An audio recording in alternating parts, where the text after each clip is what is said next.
Please. Hey! Good evening, everybody. Watching, waiting in the chat room. Can anybody see? I'm in series.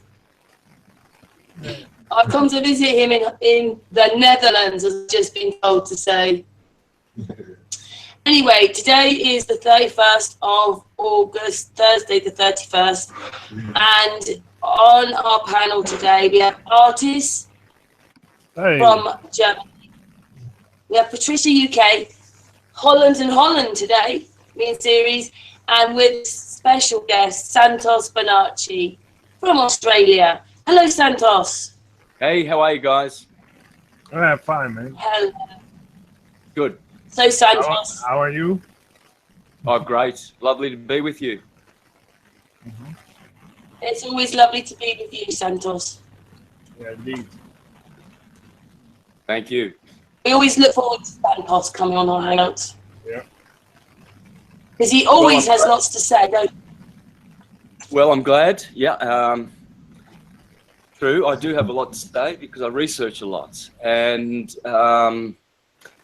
hence you come to learn a lot. And when you learn a lot and you know how important it is, you want to share it with the world. And that's what I've done with my presentations. I've shared all the best truth, knowledge that can possibly be shared with humanity. I've shared and exposed more falsehood than I don't know anyone that has done more in vast fields. I know others that have dedicated themselves in one specific field and have done many, many more volumes than what I've done in that particular field, for instance. Sure, there's lots and lots of people, but syncretism, no, it's not going to happen. This is the best syncretism you will ever get, where it shows that the universe is made of conscious energy, magnetism, and it produces Tauruses, and all is Tauruses. We are torso Tauruses.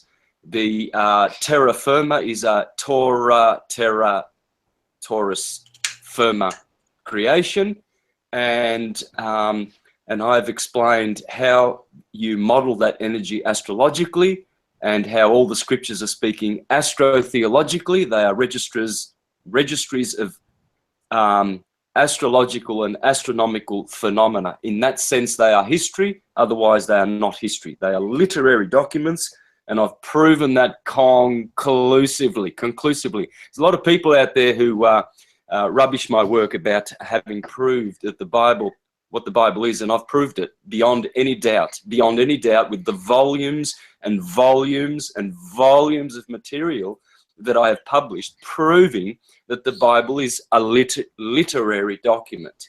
It contains transcendental truths and not historical facts. And many people are going to be just coming a grief if they go down that path of taking the Bible literally. These are fools. These have been hoodwinked by the Jesuits. There is nothing, absolutely nothing in the Bible that is literal. It's literary. And this is what... this is how the buffoons who go after literal, finding literal meanings in scriptures, this is how they are described in a beautiful book called Javadharma. This was from the 1800s, a great religious science guru there. And this is what he says about people who take scriptures literally. Sri Krishna takes birth, performs activities, and gives up his body. So how can his form be eternal? Krishna is Christ, okay? So Christ also comes to earth, yeah, historically. How can he be eternal at the same time? Lahiri Masahaya asked, Sri Krishna's form is Satchitananda, ever existing, full of knowledge and completely blissful, Babaji replied. His birth, activities, and giving up of the body have no connection with mundane matter. Now, this is Krishna, who is the same as Christ. I've read both accounts. I've been reading the Bible since I was a little boy. Expert on the Bible. I know the Bible upside down, backwards, inside out. I quote it all the time. I know it better than any pastor who ever lived, because I love that book ever since I was a little boy. And I've read Bhagavad Gita and Srimad Bhagavatam, and I know that it is purely literary, for the ones who have eyes to see and ears to hear. As for the rest, they shall be deceived. See, chimneys don't prove Santa Claus. And people are looking for Noah's Ark in the Bible. Oh, it's on Mount Ararat. Well, that's an artifact of some other history. It's not Noah's Ark, because Ararat is Aharetz in Hebrew. Aharetz means the earth. Noah's Ark landed on the earth, not on Mount Ararat. The Romans named it Ararat. You see? So people are looking for history facts. There's no fact in the Bible. There is only truth, transcendental truth. Let me continue. Then why have such descriptions been given in Mahabharat and other scriptures, including the Bible? Babaji answered, the eternal truth defies description, for it is beyond words. The pure soul, in his spiritual aspect, sees the transcendental form and pastimes of Sri Krishna. When he describes that supreme reality through words, it appears just like worldly, mundane history. Those who are capable of extracting the essence from scriptures like Mahabharat experience Krishna's pastime in a specific way. However, when people of mundane intelligence hear these descriptions, they interpret them in different ways. Yeah, according to their delusions and Jesuit lies. When one meditates on the form of Sri Krishna, the conception which arises at the heart is limited by time and space. Lahiri Masahaya said, how can one transcend such limitations and meditate on Krishna's true form? Well, this is it. We have to meditate with our transcendental mind. Nothing historical. Forget about, we got to forget about the history. It's transcendental history. The Bible is full of transcendental history. There is nothing, not a shred of any history in there except what the Romans post-redactedly, if that's a word, did. Okay. So, and the reason I've... A lot about transcendental. Was Osho actually also speaking a lot about the transcendental steps of your mind stuff? Getting out of the knowledge, getting into the wisdom, actually looking into, opening your eyes. Because the knowledge is the blinding glasses through where we see only through that knowledge and not for what reality is. That's right. That's exactly right. And so people put their own blinders on. You know, they start, some people, they've only been studying the Bible for 3 years, for instance, and not all their lives, as I have done at every stage of my life. Child, teenager, 20-year-old, 30, 40, and now in my 50s. And you need years and years and years of reading the Bible to understand the Bible. And I've got the years and years and years. And the Bible is pure transcendental truth. In it, you will find a registry of astronomical phenomena. You will also find astrological phenomena, for they are the same thing as well. Two sisters of the same science. And as well, you will find biochemistry in the Bible. The Holy Land is your body. Check out my video. Your Holy Land is the body. Check out Secret of Secrets, the elixir of life hiding in your body. And you will see how the great masters George Carey and Inez Perez laid out that in the Bible is a code for how you ascend. Jesus is the oil in your body. Christ is the Christ consciousness. The Lamb of God, Aries at the top of the head. Moses is Mars in Aries at the top of the head. Moses means drawn from the water, also of fire. Mars is the ruler of fire and water. Mars, maritime. It's Moses. You know, and people are looking for Moses, so he went through the Red Sea. We actually found the spot where he went. We went there historically. BS. Bullshit. There's no historical. All the nations had their gospels, and they created the cities on the earth that mimic the heavens, like the pyramids on the Giza Plateau. They mimic the Orion belt. That's a no-brainer. And the same with Angkor Wat. The same with all of the pyramids all over Egypt, India, everywhere, they all named their countries according to the ecliptic. Jerusalem, London, Rome, these all come from the ecliptic. I've proven this in my presentations. And when you look at the ecliptic, you will see the cells in the mind of God. This is the body of God, the universe. So, the reason why I'm fired up on this subject is I see a lot of truthers going astray with the Bible. They've got no clue what the Bible is, man. To know what the Bible is, you need to see all my presentations, not 20 minutes of it. No. And then say, oh, Santos, aren't some of your conclusions very tenuous? None of my conclusions are tenuous because they're not mine.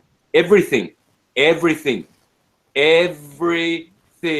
I put in my presentations comes from the books I read. I'm not original, I've said that. There's people say, oh, Santos's conclusions and opinions. I don't have conclusions and opinions. I study the books, then I show you the truth. Same here. Yep. Astro, because I heard someone say that astrology was given by fallen angels according to the Book of Enoch. So we should not be studying God's language, astrologos, the word of light, the word of God. Oh yes, but astronomy is okay. Well, what's the difference with astronomy and astrology? None, except for the modality. This one is speaking, this one is writing. Astronomy is names, name. To name the stars. So one is speaking the stars, the other one is writing the stars and speaking about the stars, the logos. See? And people say, and then someone said, I heard them say, oh yes, but the Bible condemns astrology. No, it doesn't. Where does it condemn astrology? Nowhere. I've read it. It condemns astrologers just as Jesus condemns lawyers. He doesn't condemn law. Woe to you, lawyers. Was it in the Bible? Prove everything. Keep that what is good. Breaking up. Prove everything and keep that. Yeah, in the same Bible, prove everything and keep that what is good. True. That's the whole thing. Yeah, so if the Bible, then where actually is that particular proof? It should be in the Bible then. You know. Sorry, you're breaking up. A lot? Well, yeah. You have to. If you're attacking, you have to anything articulate. about Serious, you have to articulate a little bit more. Louder? Just a bit. Because you're just breaking up just a bit. So, and now I lost what were we talking? He didn't hear your question. So that was the problem. Yeah, I think he's getting something in a book or something right now. Yeah, I'm listening. Just ask the question again, please. Yeah, but a little bit slower. I lost my question, actually. Oh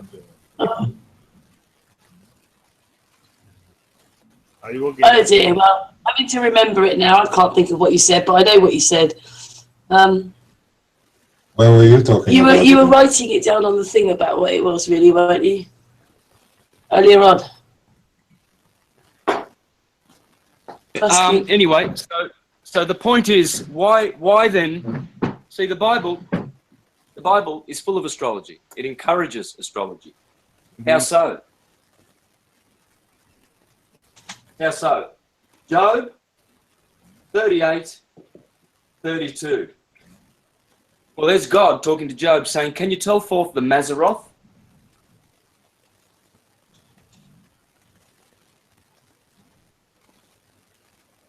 That's the zodiac.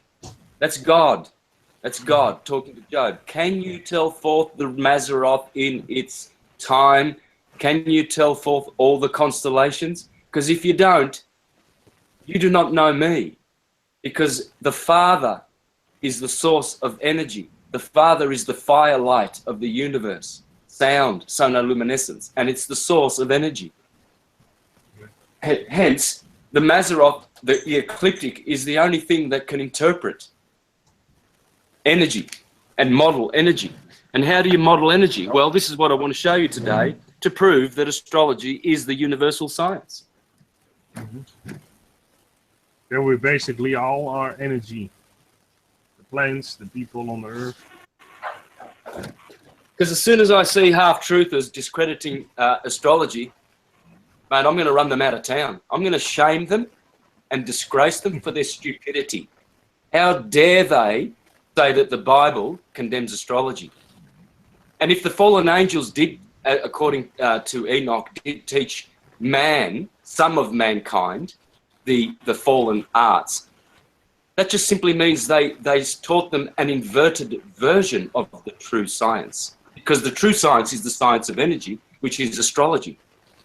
So if the fallen angels, if you take that literally, that the fallen angels taught people the science of astrology, that's not the original man. No angel teaches man anything. Man is already created by God with every wisdom and knowledge and perfect. God creates Adams and Eve. They are perfect. They do not require and need any angels to teach them anything. So obviously when Enoch speaks of 200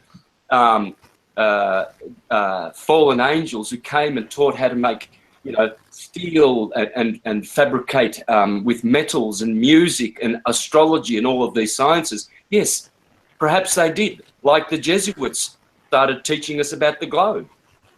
They went throughout the whole earth and taught everybody about the globe and deceived them and put them upside down, didn't they? Well, the same thing with the fallen angels. They're teaching people a wrong astrology, how to abuse astrology, because astrology just is. How can we say it's from the devil? It's from God, because God created all things, not the devils. They created the false version of it. Well, and indeed, often with a false version, there's always some truth in it. Only you have to decipher for yourself what is really the truth and isn't. Okay, now for those with eyes to see and ears to hear, take my many, many lifetimes of Bible experience, and especially 50 years straight on this timeline, take it from me and learn what the Bible is. This is what the Bible is. It's pure astrology. The Bible is based on the ecliptic. Find an ecliptic. It's a sine wave. It's the torus field. This is the sun's expression of toroidal energy with respect to the earth. That is it. This is how the sun speaks to the earth. Because the sun starts at Aries, at the equator, goes up to the Tropic of Cancer, brings summer to the northern hemisphere, then goes through the scales of Libra to be judged, and then it must fall like Samson falls to be killed by the destroyer, by the Philistines at winter, at the winter solstice here. So you've got your two equinoxes, Aries, Taurus, Gemini, Cancer, Tropic of Cancer, Leo, Cancer, Leo, Virgo. There she is, Delilah, the one who betrays the sun, and he gets his hair cut. Samson, right here. Okay, and then here is Libra, Scorpio, Sagittarius, and then Sagittarius, the arrow of the archer, he actually hits the sun in the heel. The 21st of December is where Jesus gets a nail in the heel, and then on the 25th, 3 days later, after the solstice, starts again up the ecliptic. Has to go all the way up to Cancer again. Capricorn to Cancer. Capricorn to Cancer. That's why all the festivities are in Capricorn and Aries, Cancer and Libra. All of them, because they are the cardinal points. And all the Hindus, the Jews, the Christians, whoever they were, they all followed syncretism. They all followed the true science of energy. And this is the sun's expression of energy, pure and simple. So then when you get this, And then you understand the Masonic keys that were given to us from antiquity. There you can see clearly there, they put the equinox line here, and there is Aries, the Lamb of God, Taurus, Gemini, Tropic of Cancer, Leo, Virgo, and the equinox that's coming up on the 23rd of September. So you've got 21st of March, equinox, 21st of September, 23rd. And here you have the 21st of June, the solstice. Notice, please pay attention. Pay close attention. These are the keys to understanding our heavens, how they are made. This is the firmament. This is the firmament that astrology speaks about. Only the Bible that people are claiming that they're experts on now all of a sudden, and astrology, see, Ptolemy, he speaks about the firmament. So when people ask me, what's your model of the universe? Well, I say the one that I've always had. Geocentric, Ptolemaic. It was good enough for trillions of years before Copernicus, the Jesuit liar. So it's good enough for me. And what is that model? Well, it's 10 spheres. We live inside a torus field. It's a torus field, which I'm going to show. And then it says the 8th sphere is the firmament. Then above that is the crystalline sea. The water's above the firmament. And then above that is the primum mobile, which is the dome. So astrology's got it all. This is the model, guys. This is your model. This is everyone's model, because this is the one we live in. And then people say, oh, Santos is crazy, you know, he expects everyone to accept his model. No, I don't. I'm just telling you what the true model is. It's not Copernican, it's Ptolemaic. It's a torus field, period. No argument. There's no argument. All this proves that it's a torus field, because Taurus, the sign of Taurus, you'll see how Taurus is the torus field. And the whole thing is your torso. You see? So that ecliptic started at Aries at the equinox, then went up to the Tropic of Cancer, there's Cancer, then went down through Libra, the scales in the middle of the body. Pay attention, because the two scales are the two kidneys, yin and yang, in your body. And that's the crossover point. That's the dielectric point. Yeah. Wait a second. For me, that looks a lot like a DNA structure. Also. We're getting to that. Okay. Yeah, we're getting to that. This is the double helix. Helix is Helios. When you see Helios on the ecliptic going like this, doing his waves in his torus field as he goes round and round or whatever he does, he is creating DNA, because he is Dan, Adan. Yeah. And he is Dominus, Atum. It's all the same word. Everything is Atums and Tauruses. So, here we have that. Here we have Leonardo da Vinci showing the ecliptic. Aries, spring, summer, autumn, and winter. There is the sun in the middle at the Last Supper. Why is it the Last Supper? Well, because in Libra, as you can see, the disciple of Libra has her arms, his arms, widespread, because that's the scales of Libra. See, Gemini is the hands. Why? There's Aries, there's Taurus, there's Gemini, the two hands. Why is the disciple, why is Gemini doing this? Because Gemini rules the hands, yeah? Taurus, Aries, Taurus, Gemini, the twin hands, the twins, and the twin lungs. Gemini rules the breath, the respiratory system. Aries rules the cerebrospinal system. Taurus rules the endocrine system. Cancer, the digestive. Leo, the heart and circulatory system. We are a torso-torus field, and it's all astrological, all of it, period. Nothing literal in the Bible, no history, no Noah's Arks on top of Mount Ararat. Aharetz, the earth, Aharetz, not Ararat. I'm correcting someone here, not you guys, but when that person, if they get to watch this presentation, they will be corrected and humiliated for their stupidity, because they haven't watched enough of my presentations. I will say to anyone, if you haven't seen all my presentations 5 or 6 times over, stay at that level of literal. Stay there. But Stay there. minutes take at least 20 months. Oh, these people will be reincarnating for 400 lifetimes till they work out what I've done in my presentations. The true way to read the Bible, the only way. And that's not haughty and presumptuous. That's caring for people, because time to snap out of our delusions and stop listening to these idiots that get on their soapboxes who think they know something. They know shit. They know absolutely crap. Here is the Bible. This is what the Bible and all scriptures are based on. All of them, bar none. Equator. Sun's ecliptic. Oh, we have positive and negative. Yes, because simple-minded people see everything in twos, in duality, boy, girl, positive, negative. But it's not. There are 12 things going on in the ecliptic. Astrology teaches us this. Tropic of Cancer. Tropic of Capricorn. You bring the circle around, and hence you create the DNA, and you create the Taurus field. All is Tauruses. To remember and know where you live, you must remember 3 things. All is Atum. As above, so below. Man is the measure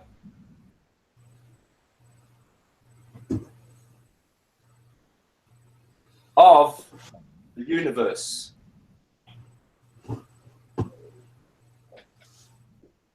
What does this mean?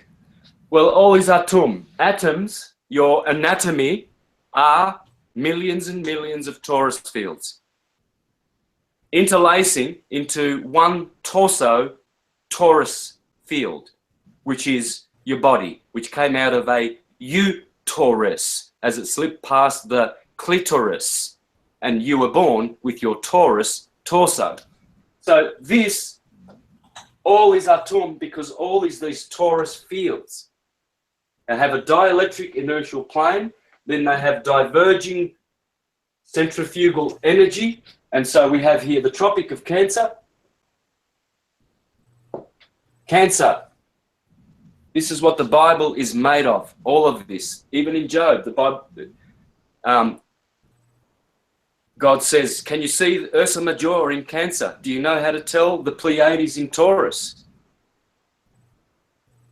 The Big Bear in Cancer. Orion, can you see? Do you know Orion? Do you know how to tell when they're coming? This is the Bible. Genesis chapter 49, when Jacob collects all his sons, his 12 sons, to give them a blessing, he actually goes through all of the traits of the zodiacal signs individually. Dan, you can see Scorpio, because he's the one biting, the serpent biting the heels of the ones passing by. Eh?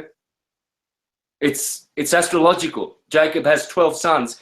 The Israelites are not the Negroes, as some people are suggesting. The Israelites are 12 tribes, okay? There are 12 tribes of Israel, okay? And they are Aries, Taurus, Gemini, Cancer, Leo, Virgo, Libra, Scorpio, Sagittarius, Capricorn, Aquarius, and Pisces. Those are the 12 tribes, okay? Some of those are Negro tribes, some of those are white, some of those are yellow, some of those are red, depending where they went to the earth, because wherever you go in the earth, there's different magnetic energy. Hence, the Eskimos evolved and developed due to the toroidal astrological energy that is there. It might be Taurus, it might be Scorpio energy. You have to understand the different colors in the electromagnetic spectrum of all the different 12 signs, because there are 12 chromatic colors, as there are 12 chromatic musical notes, as there are 12 everything. The dodecahedron, carbon 12, the isotope of carbon throughout the whole universe. 99% of the universe is carbon 12. The dodecahedron is the ether, which rules the other 4 polyhedra below it. And those polyhedra, they're all here. Because what you do when you put the solstice here, here's June 21st, okay? Now, before I do that, as above, so below. This atom is the atom, yes, neutron, proton, electron. Okay, electron is where the vortex is coming in, proton is where the vortex is spiraling and rotating outwards. Walter Russell, thank you very much. So, as above, so below means if the atoms in your body are torus fields, well, so is the galaxy and so is the whole universe. Because as below, so above. It's the only pattern. There's only one pattern. It's the torus field. There are no other patterns. And some of them are double toruses and some of them are quadruple. They're called tetrapoles or quadrupoles, like a quadrupole magnet. And I believe that when I finish, that we are on a quadrupole or at least a double torus. Okay? So, man is the measure of the universe. Well, you saw that. If you want to know the universe, study your body. That's what's in my presentations. Every single one I've done, and they're all different. Every single presentation I've done, they're all different. And you will only find certain gems if you watch certain presentations. There's no repeats. I'm sorry, because I've still only released 1% of the information that I have. Okay, so man is the measure of the universe. That's the temple of Solomon. Yeah? And who built the temple of soul of man? The non-historical person who never was in history. It's talking about Saturn. You see, the builder of Solomon's temple, soul of man, was Hiram Abiff. Hiram above, Aries. The Hiram Abiff above is the cerebrospinal system, the first of the 12 systems of the body to be fully developed, along with the heart, Leo, and the circulatory system, cerebrospinal. Aries rules the whole body. The decisions come from here. It's the Lamb of God standing upon Mount Zion, which is your vertebrae. This is stuff that people will take years and years and years of learning and they will never work it out. And I've worked it out. And I'm giving it to people free and in such grand, easy way to understand it. And yet they're still wandering off the Jesuit paths, being misled, looking for literal crap where there never was. It's a great thing you are doing. Oh, yeah. A lot of people hate it. They hate me. They hate me. They always have from the start because they don't like the truth. They don't resonate with the truth. So, but in the end... No, the problem is they don't understand the truth and therefore they feel a little bit stupid and that's why they ridicule it. Yes. That's the problem, basically. Oh, it breaks my heart to see people. It's good to see people turning to God. You know, it's beautiful, and we all will. But they go from the reductionist perspective first, the literal, which is very minimal in the scriptures. Very minimal part of the scriptures is literal. And contains fact. There are facts in there, but it's like Shakespeare. He makes poems about factual people, Julius Caesar, Cleopatra, but he's not writing fact. He's writing transcendental encoded information to save us, to transcend us. But we're looking at Shakespeare and his plays and, you know, we've looking for the most reduced part of the scripture, which is literal. Chimneys don't prove Santa. You know, oh, but I saw a chimney. That's evidence that Santa exists. Yeah. You're right. September 23rd. December 21st. Please, please, please pay attention to this, guys. This is everything. This is the swastika. You can see it there, yeah? Yeah, the Egyptians had that swastika also, but it was mirrored, I think. Yes, it's the yin and yang. It's the cross. It's all symbols. This is the cross that we must all bear because it's in our body. We are the ecliptic. You see, in astrology, over here you have the ascendant, over here you have the descendant, and over here you have the meridian. That's Adam. How do I know that? Well, I read... Well, Santos, what also is very interesting, when little children draw a human, they also start with a cross. Often of the time. Yes, they do. My son used to do people like that. Yeah, indeed. No? Yeah. There's a picture of you, Dad. And I used to laugh at his stick figures. In fact, I put some of his stick figures in my albums when the artwork of my albums has my son's little stick figures. Because he used to do pictures of me. A lot of children draw people like that, indeed. Yes. So what we have here is the wheel. See, here is the coming one. Jesus is coming. The first coming. This is the second coming. The equinoxes. That's all it is. This is the covenant of works. Here you work and you harvest in Virgo. Here, this is the covenant of rest. God made 2 covenants with his people. It's all here. Okay? Mm-hmm. Now, this is obviously the yearly cycle. All we need to do is make it a 24-hour clock. Quite easily. 6 a.m.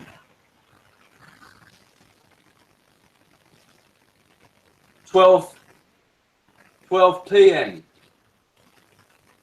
6 p.m. 12 a.m. Okay? So we have, if we put the 12 signs of the zodiac in here,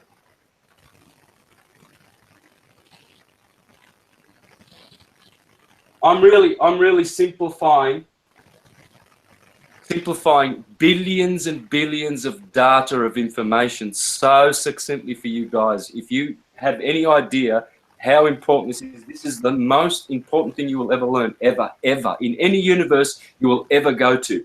This cross. You must be a master of this divine science. This is astrology. This is God science. Please, you'll never, ever get any more condensed and refined than this anywhere in history. Anywhere.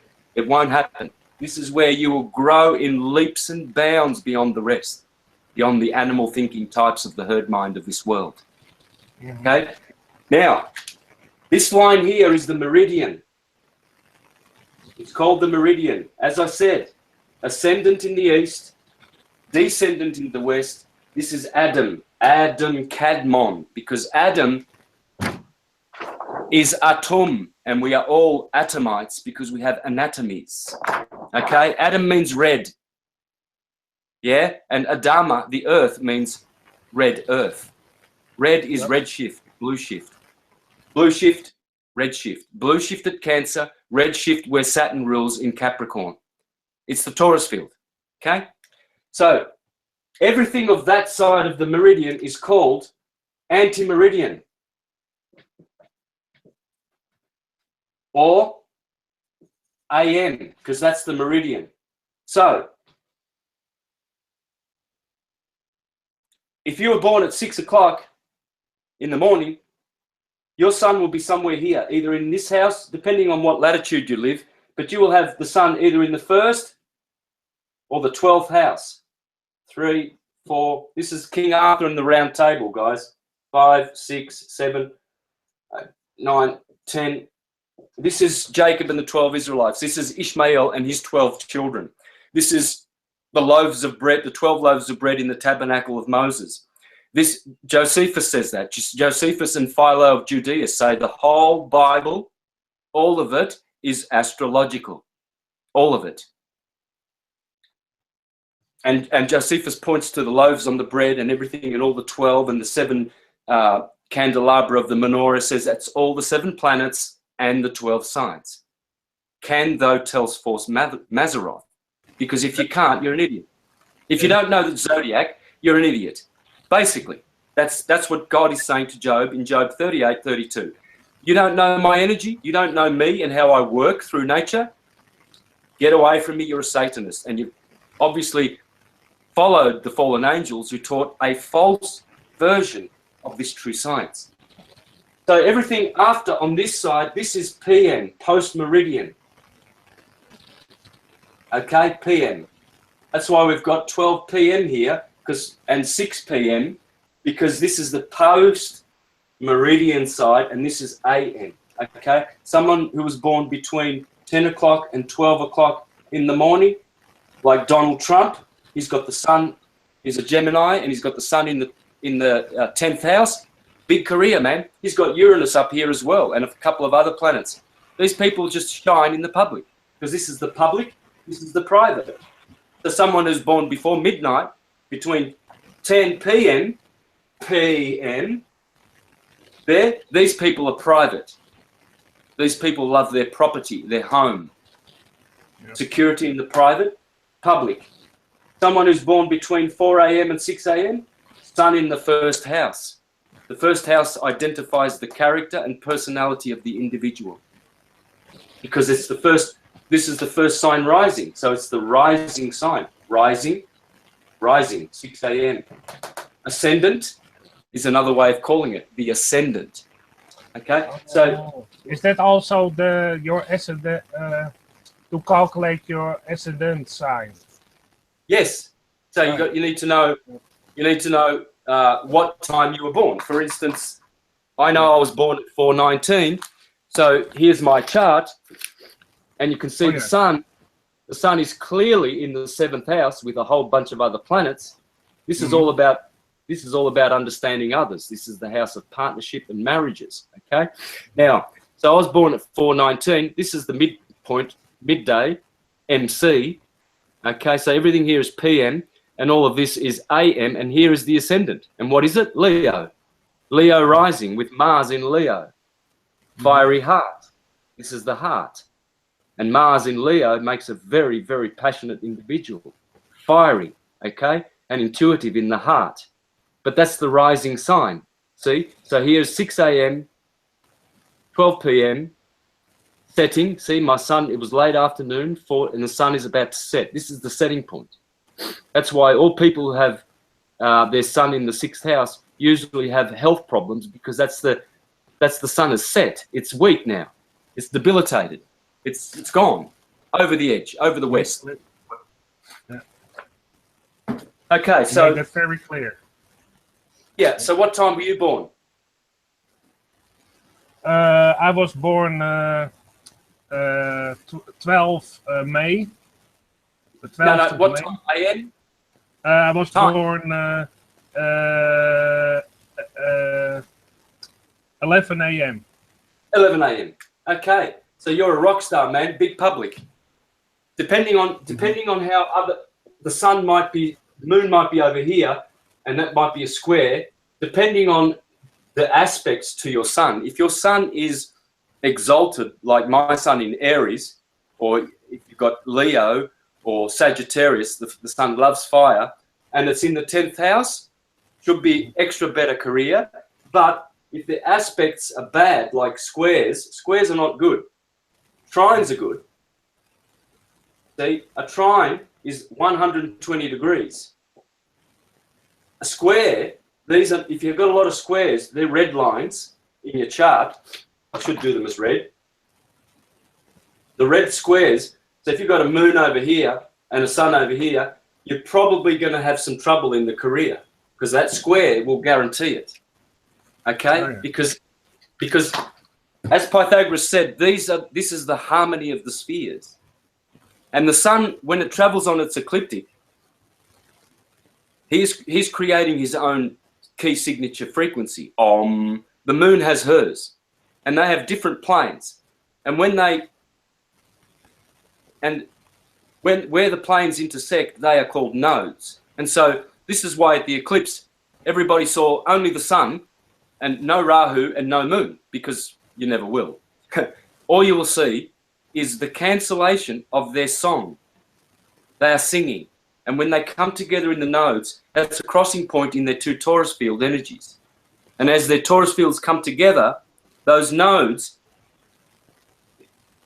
their two bodies come together, the three bodies, because it's Rahu that causes every eclipse, or Ketu, and not the moon or anything else. It's Rahu, the north node, and K2 the south node, period, because it's a transit. And the same thing happens with Venus and Mercury. Those are transits we're looking at. Hence why you see silhouetted and not in three-dimensional things passing in front of the sun. Because what's happening is those nodes are where the two harmonies come together. And because one planet has a totally different torus field to the other one, because the sun is drawing all the planets with it in the firmament, they are all connected to the sun's torus field. And so there are nodal points. There's halfway points in their two songs coming together. And when they come together, as in the eclipse, one cancels out the other. It's just a cancellation. Yeah. That's all it is. Yeah. They even showed that on a National Geographic channel some time ago, that you can even cancel out sound with other sounds. So yeah, if you have a sound and you do another sound that's completely the opposite in waves, you cancel out one of the sounds and you hear nothing again. Yeah, well, because what is the sun? It's a sono-luminescent being. What is the moon? Sono-luminescent being, according to Ptolemy. He said all the wandering stars, the planets, whatever you want to call them, I call them stars, he says they're all luminous, entirely luminous. Not terrestrial, luminous. That's for any godtards out there that are still going. But it's a rock, because the astronauts went up there to play golf and they brought back some rocks, and we've seen them in the museums. Yeah. And all appear to be petrified wood, those rocks. It was a scam. Yeah, it's a scam. That should, or they are moon, that is not possible, or they are lying. Yeah, so what we have is these natural systems, through science, has been co-opted by the Jesuits, and they went out throughout the whole planet with their globe lie and their globalism agenda and their Inquisition. Okay, the Inquisition is now, in 1965, they changed the name to the Holy Doctrine of the Faith. You can check this out in the third paragraph in Wikipedia. Just put the word Inquisition in Wikipedia on the net, and you'll see there all the names of the Inquisition. The Jesuits are behind it all. Yep. They took over from the Dominicans of the Spanish Inquisition, and now, of course, they've been persecuting flat earthers and truthers for 400 or 500 years, trying to destroy the true cosmology and teach that we're upside down spinning on a globe. This is globalism, okay? And now they call the Inquisition the War on Terror, but it's still the Jesuit copyrighted industry, which is terrorizing humanity for speaking the truth. Okay, so go. Well said, Santos.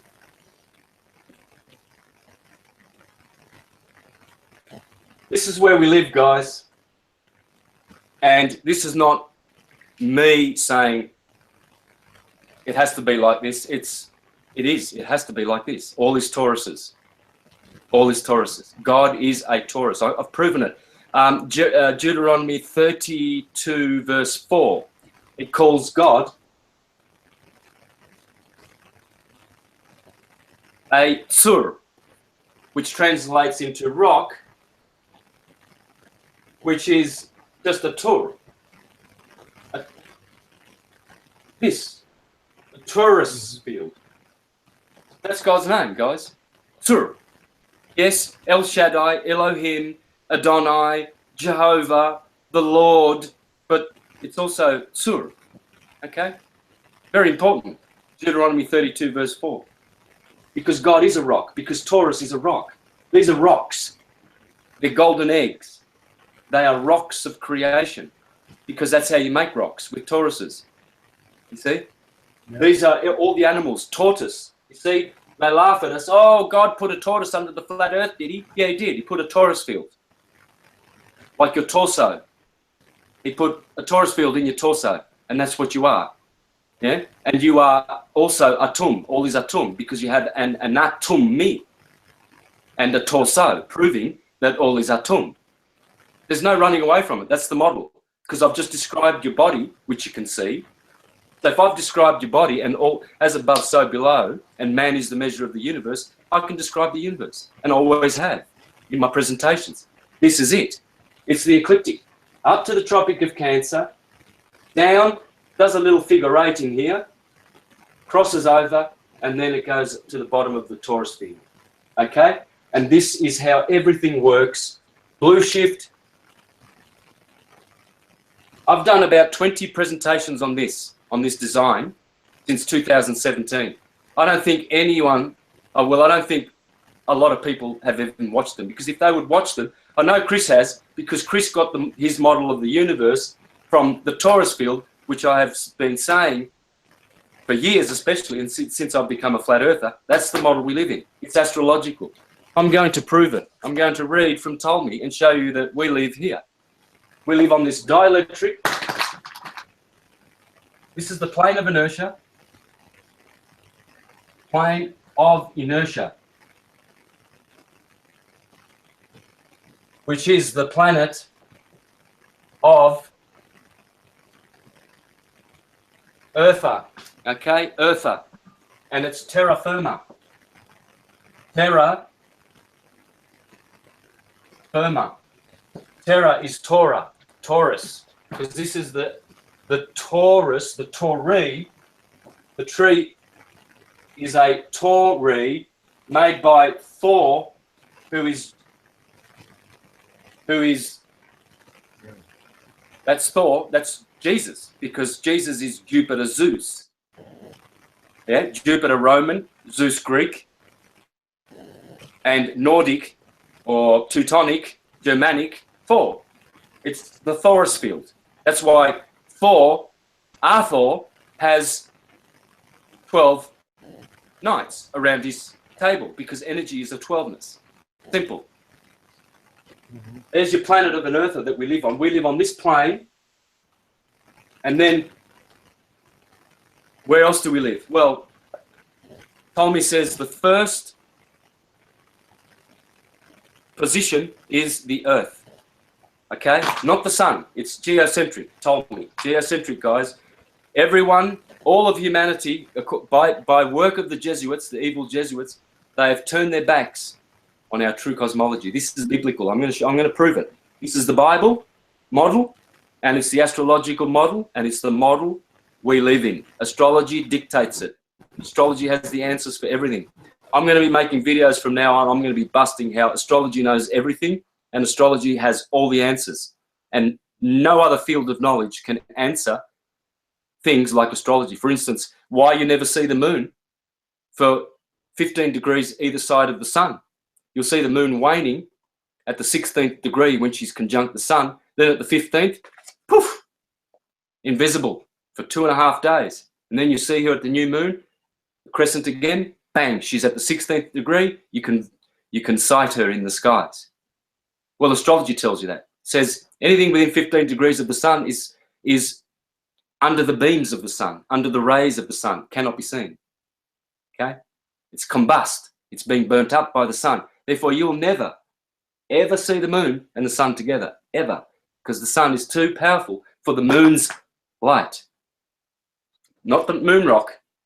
Yeah? All these astrologers out there, they think they're astrologers with their moon rocks and their bacon breath. You can't be eating bacon and being an astrologer at the same time. Astrologers were vegetarians, guys. Here we go, Porphyry. Porphyry.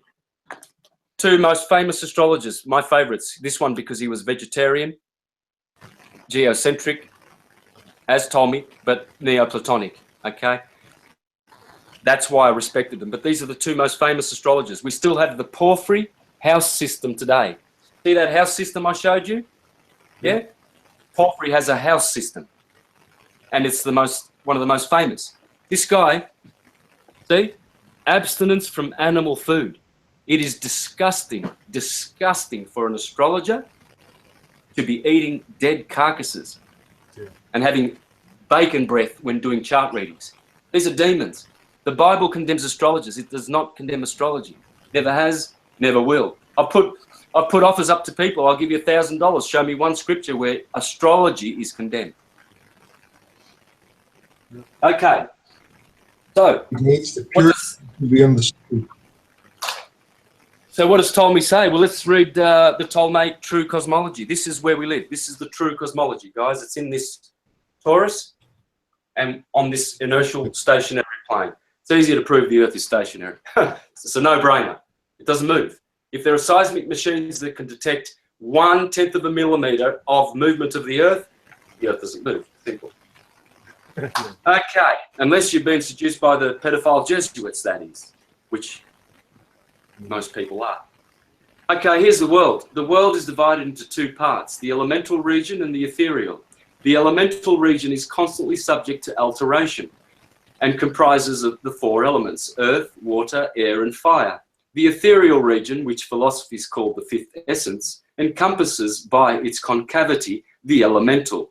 Its substance remains always unvaried and consists of 10 spheres, of which the latter one always spherically environs the smaller one, and so on in consecutive order. First, therefore, around the sphere of fire, that's the earth, God, the creator of the world, placed the sphere of the moon, then that of Mercury, then that of Sun, then that of, Venus, then that of Sun, then Mars, then Jupiter, then Saturn. Moon, Mercury, Venus, the Sun, afterwards Mars, Jupiter, and Saturn. Each of these spheres, it's not talking about balls, spheres of influence, spheres, concentric spheres, okay? However, contains but one star, and these stars, in passing through the zodiac, always struggle against the prima mobile, or the motion of the 10th sphere. They are also entirely luminous. So he says there's only one star in these seven, this octave of planets above our heads, Sun being in the middle. He says, and they are entirely luminous, sonoluminescent. In the next place follows the firmament. Oh, that's nice. That's Genesis chapter 1, the second day of creation, where God created the firmament. Lovely.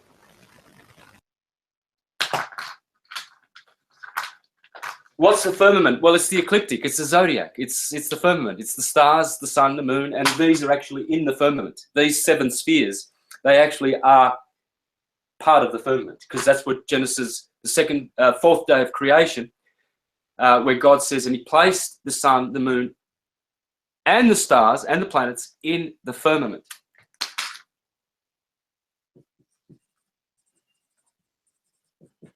Firmament. Uranus is the planet there. Now, he's actually saying, this is Uranus, man. Uranus means heaven in Greek, because the firmament is the heaven, okay? Now, he says, the next place follows the firmament, which is the eighth or starry sphere. That's where the stars are, and which trembles or vibrates in two small circles at the beginning of Aries and Libra, as placed in the ninth sphere. This motion is called by astronomers the motion of the axis and recess of the fixed stars, probably in order to account for the precession of the equinoxes. Well, I can explain the precession of the equinoxes. It's easy. This is surrounded by the ninth sphere, called the crystalline or watery heaven, because no star is discovered in it. Well, so we've got the stars of the firmament. Firm,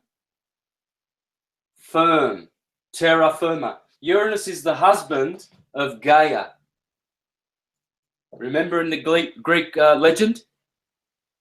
Firmament Uranus is the husband, the heaven is the husband of Earth.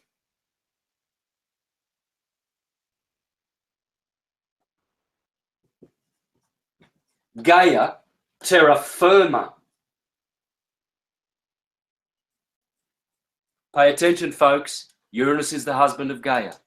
Uranus is the firmament, the heavens, and he's the spiritual father, our Father who art in heaven, yes? And our mother who art below. They are husband and wife. Nut.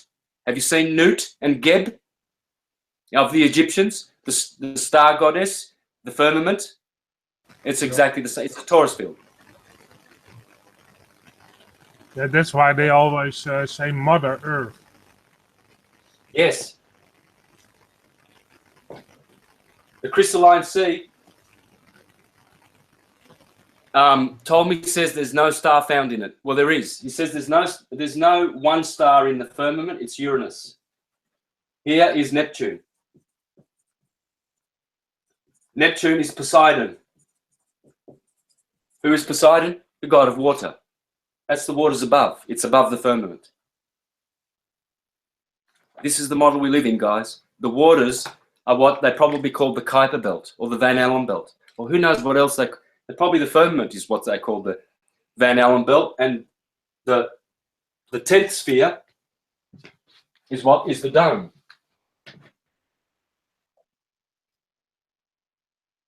The primum mobile. This is 10 and it's got Pluto in it. And this would be probably the Kuiper belt. This is 9, the 9th heaven. Watery, motherly. We all want to go to 9th heaven. Why? Because this is like a uterus. This is like the amniotic waters of the mother's womb. And see, this is a womb. Okay, it's a tomb. So we come from a womb, we go to the tomb. Plato said we come from the soma, we go to the sema. Womb and tomb wordplay is in every language. This is a womb, this is a tomb. This is the motherly Neptunian. She's very much like Venus, Neptune, the crystalline sea. When we get energy from here, from Neptune in our chart, it's very feminine energy. Neptune is very feminine. Here is Uranus. This is Saturn. Next is Jupiter. Then Mars. Then the Sun. Then Venus. Then Mercury with his little hat. And then Luna. And that is how we ascend. This womb produces people that come through the moon. The moon is the womb, the ovaries. The moon attracts souls into the plane of inertia. The moon at the Tropic of Cancer, because the moon rules Cancer. And Cancer is always, if you make this the thingy, the zodiac, Cancer is always there. Cancer at the Tropic of Cancer. Capricorn is always opposite here. Capricorn at the Tropic of Capricorn. So what we've got is Saturn rules the Tropic of Capricorn. The moon rules the Tropic of Cancer. Saturn is the Grim Reaper. With his scythe and sickle, he comes a knocking on your door, the Grim Reaper, and he says, you're coming back, you're going back home. And there's no escaping it. When Saturn knocks on your door, the Grim Reaper, you're leaving at the Tropic of Capricorn. This is a vortex. This is a lemniscate, an analemma, the Mobius strip. This is how energy continues to travel. It comes out of 0 point, goes round like this, and then it comes in and it does a figure 8 on the inertial plane and then goes out the other side again. And nothing can stop it because it's omniscient and it's omnipotent. It's omnipresent. Everywhere is magnetism. It's incoherent magnetism. When you have a magnet, see, people say to me, oh yeah, but how can it all be magnetic? We should all be just thinking, no, because it's incoherent. Like the sun's light is incoherent. It's white light. A laser light is coherent. So you've got red laser, and blue. Blue is higher capacitance, okay? And red is low capacitance. Well, that is coherent. See, God didn't make magnetism, the world, out of coherent magnetism, because then it wouldn't work. It has to be incoherent. So all the little gyroscopes, because this is what an atom is. It's a little gyroscope, little atom. And this is the electron they call electron going around, making a cloud, but it's just gyroscopes. And if they're all lined up like this, like good little crosses, that's coherent field. That's multiplicative, not additive, multiplicative. Like all the Roman fasci, yeah? You put 3 sticks together, easy to break. Try 10. It's multiplicative. So every stick you add to the bundle, the fasci becomes harder to break. Well, that's what's going on. Magnetism is incoherent. It's all over the place. But it is magnetism, and it's everywhere.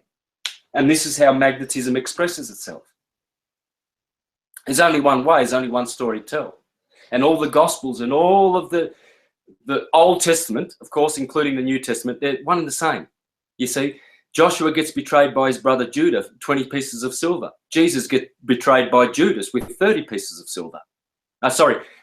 Joshua got betrayed by 20 pieces of gold and sold him down to Egypt. Jesus also went to Egypt. They're all archetypes. They're not historical. Yeah? There's nothing historical in the Bible. They're archetypes. That's what the Romans did, like the Jesuits with the globe. The Romans made Jesus' story, and Jesus is within the Christ, Jehovah, whatever you want to call it, doesn't matter. Because I've heard this same person that is talking about the literal Bible that is discovered, which is non-existent. He's talking about how Jesus is evil and the New Testament and the Old Testament is good. They're one and the same. There's no difference. I can prove that. I've done it. This is how ignorant some people are. They're so freaking ignorant. And they run away from true knowledge. This is how you put everything together. There's no other way. This is the Temple of Solomon. Solo, who is Solomon? Any idea, guys?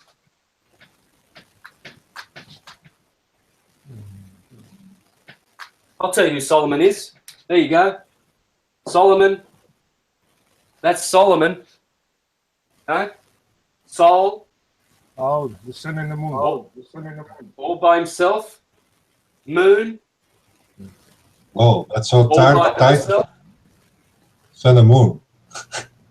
Yeah. And that's why he's explaining it at the sun and moon group. Yeah. Yeah. Funny. Yeah. So when you get solo mono together, built by Hiram Abith, the Hiram above, Aries. See, here it is, guys. See the cornerstone, the chief cornerstone? Yep. In astrology, it says HTW SST HS. What does that mean? Okay. Hiram Tyrion, widow's son, send forth to King Solomon. Well, Hiram, widow's son. Well, the Hiram, Abith, above, Aries, is a widow's son. Okay, because he's firstborn. But he has no mama.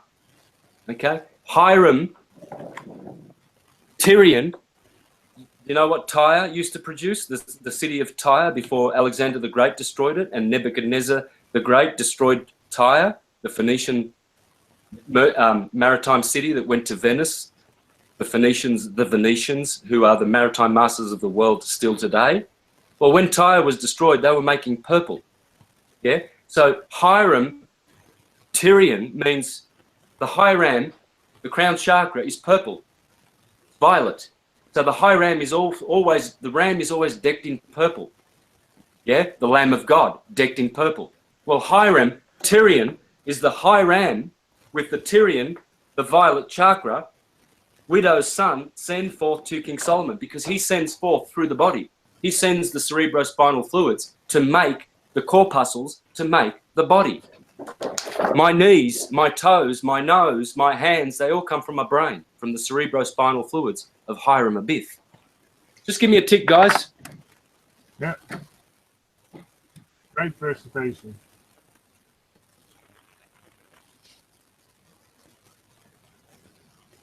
Woo! Very nice. Yeah. Also, Maybe we should come back. Might shock people now because me and Ceres are sitting next to each other. Yeah. I've come to visit Ceres in Holland, Netherlands. Yeah. Aha.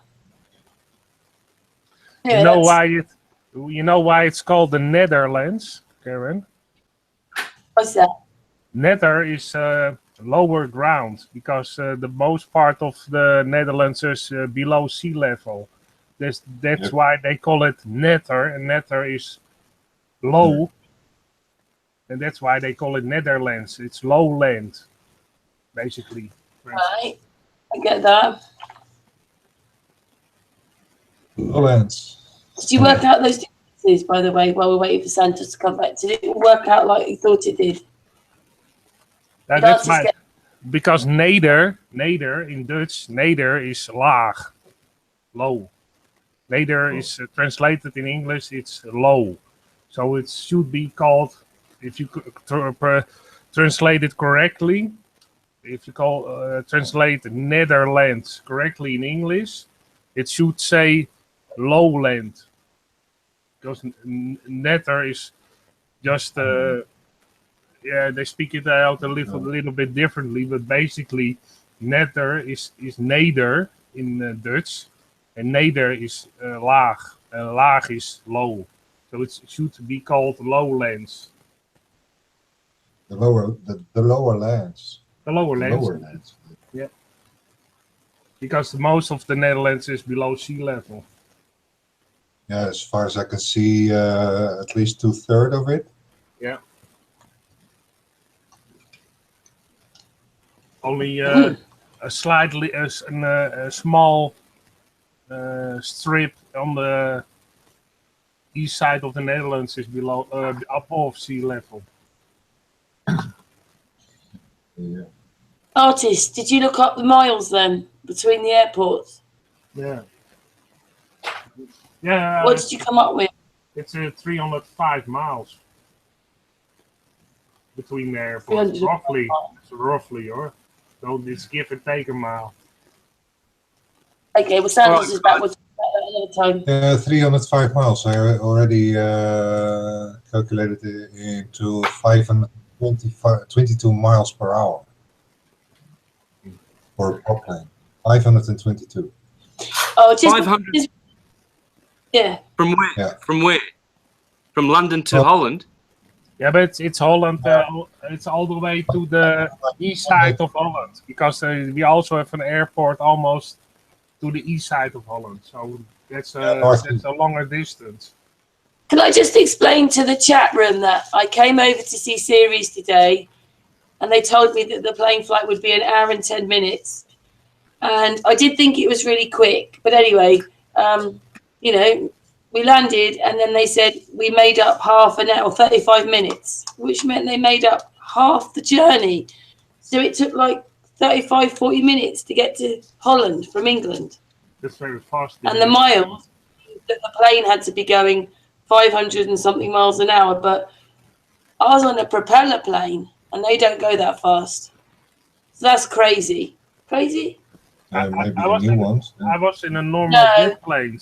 I was in a normal jet plane when I visited England some time ago, and it took 1 hour. And when I went back, it was basically also 1 hour. So half the time is it's almost undoable if you do it in half the time. That's ridiculously fast. We'll talk about that a bit later on another time, because Santos is back now. Yeah, Santos is back. You can go ahead again, Santos. Yeah, thanks, guys. Go ahead, Okay. Santos. You'll see this in many words, guys. Harpocrates, the sun, Harpocrates, according to the Egyptians, and the moon, harmony. Horus, hormones. When your hormones are in harmony, then you are singing in harmony with Solomon. The sol, solo in the sky, and the moon, mono, Greek word, Latin word, in the sky. Harm. The sun can cause harm. Okay? And you'll notice Mars is in there. M-A-R. Mars is fire. Harm. Mars is also the chief of armies. Armies is an anagram for Mary. Mary is the water that is in your body, that is in the ecliptic, the crystalline sea, all the planets, all the plants. Because these planets are making the sounds in the torus fields that are creating everything. It's sound. So let me go back. That got a bit sloppy. So I want to make a new one because we're going to drive this home. I've trained thousands of people around the planet how to do this. There are thousands of people in Portuguese. I've done presentations in English, Spanish, Portuguese, and Italian. I haven't done one in French yet because, well, I haven't had the opportunity, but done tens and tens of them in those languages, and they're all learning this. And the most pleasure and joy that anyone has ever gotten is knowing how to do this. Plane of inertia, equator, Tropic of Cancer, which is the tropic of all waves. All waves go out centrifugally, divergent to wave amplitude. So this is, you've got wave amplitude, which is 23.5 degrees. That's accounts for the tilt. There is no tilt because there's no ball. And this is the wave length. So it's just a frequency, isn't it? Yeah. Energy, vibration, and frequency. But see, this is also very clever because it's telling you the dielectric inertial plane. That's what they call a neutron. And this here, Tropic of Capricorn, this here is what you call a proton because it's divergent, centrifugal. And it reaches its wave amplitude, reaches its wave length, and then it must become centripetal and convergent. And that's what you call an electron. So you've got a neutron, a proton, and an electron. Well, that's like a abra, abracadabra. The proton is the broton, it's Ra, it's Rudda, Queen Rudda of the heavens, or Mary Magdalene, it's magnetism. The neutron, this will be, I'm going to put L, the electron, I'm going to put Israel here, and we're going to identify the Trinity of God is the same as the Trinity of the three field modalities of energy.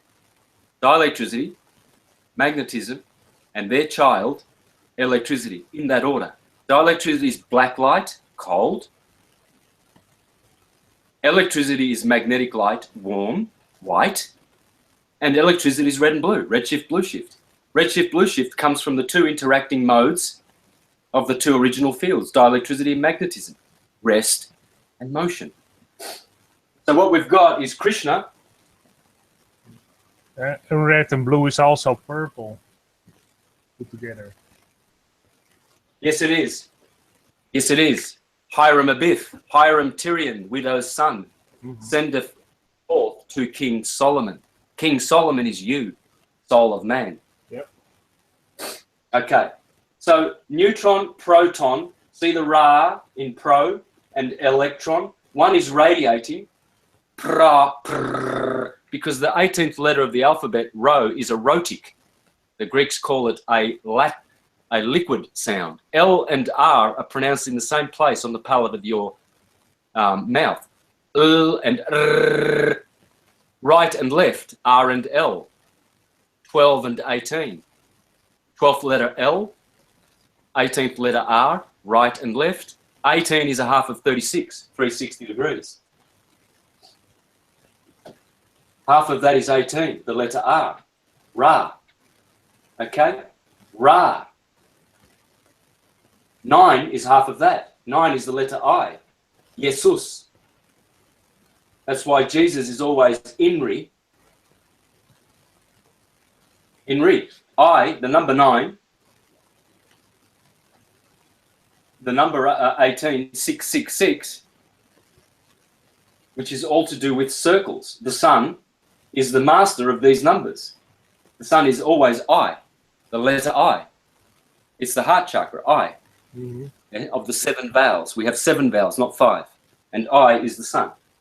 So what we have here is we have is Ra, El, Krishna, Radha, and Balaram, the Holy Trinity.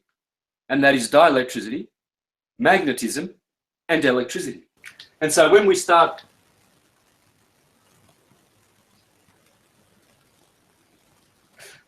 completing our nice little wheel, and we know what we're dealing with, all these Atum and Taurus fields, and then we put our information in there correctly, as prescribed in the Bible, 12s. Everything is in 12s.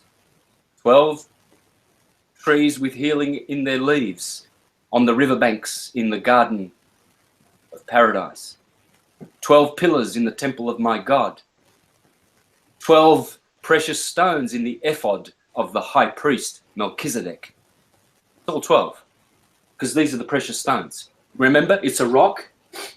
God is a rock. He is a Tzur, Athor, the author of creation, the creator of creation, the actor that we are. It's all Taurus fields, guys. And Tor backwards is to rotate. And what does this do? Well, it's rotating. It's a processional, reciprocating, processional, hyperboloid Taurus. Thank you, Ken Wheeler.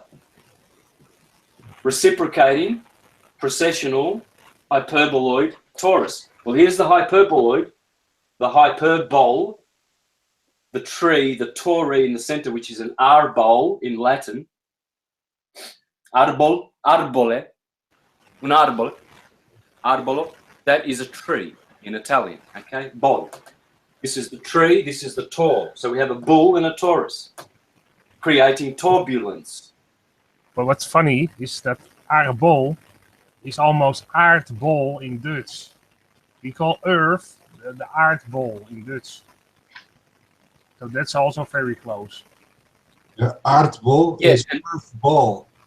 The Earth ball in aardbol. translated, yeah, the Earth translated in Dutch is aarde. So that's very close.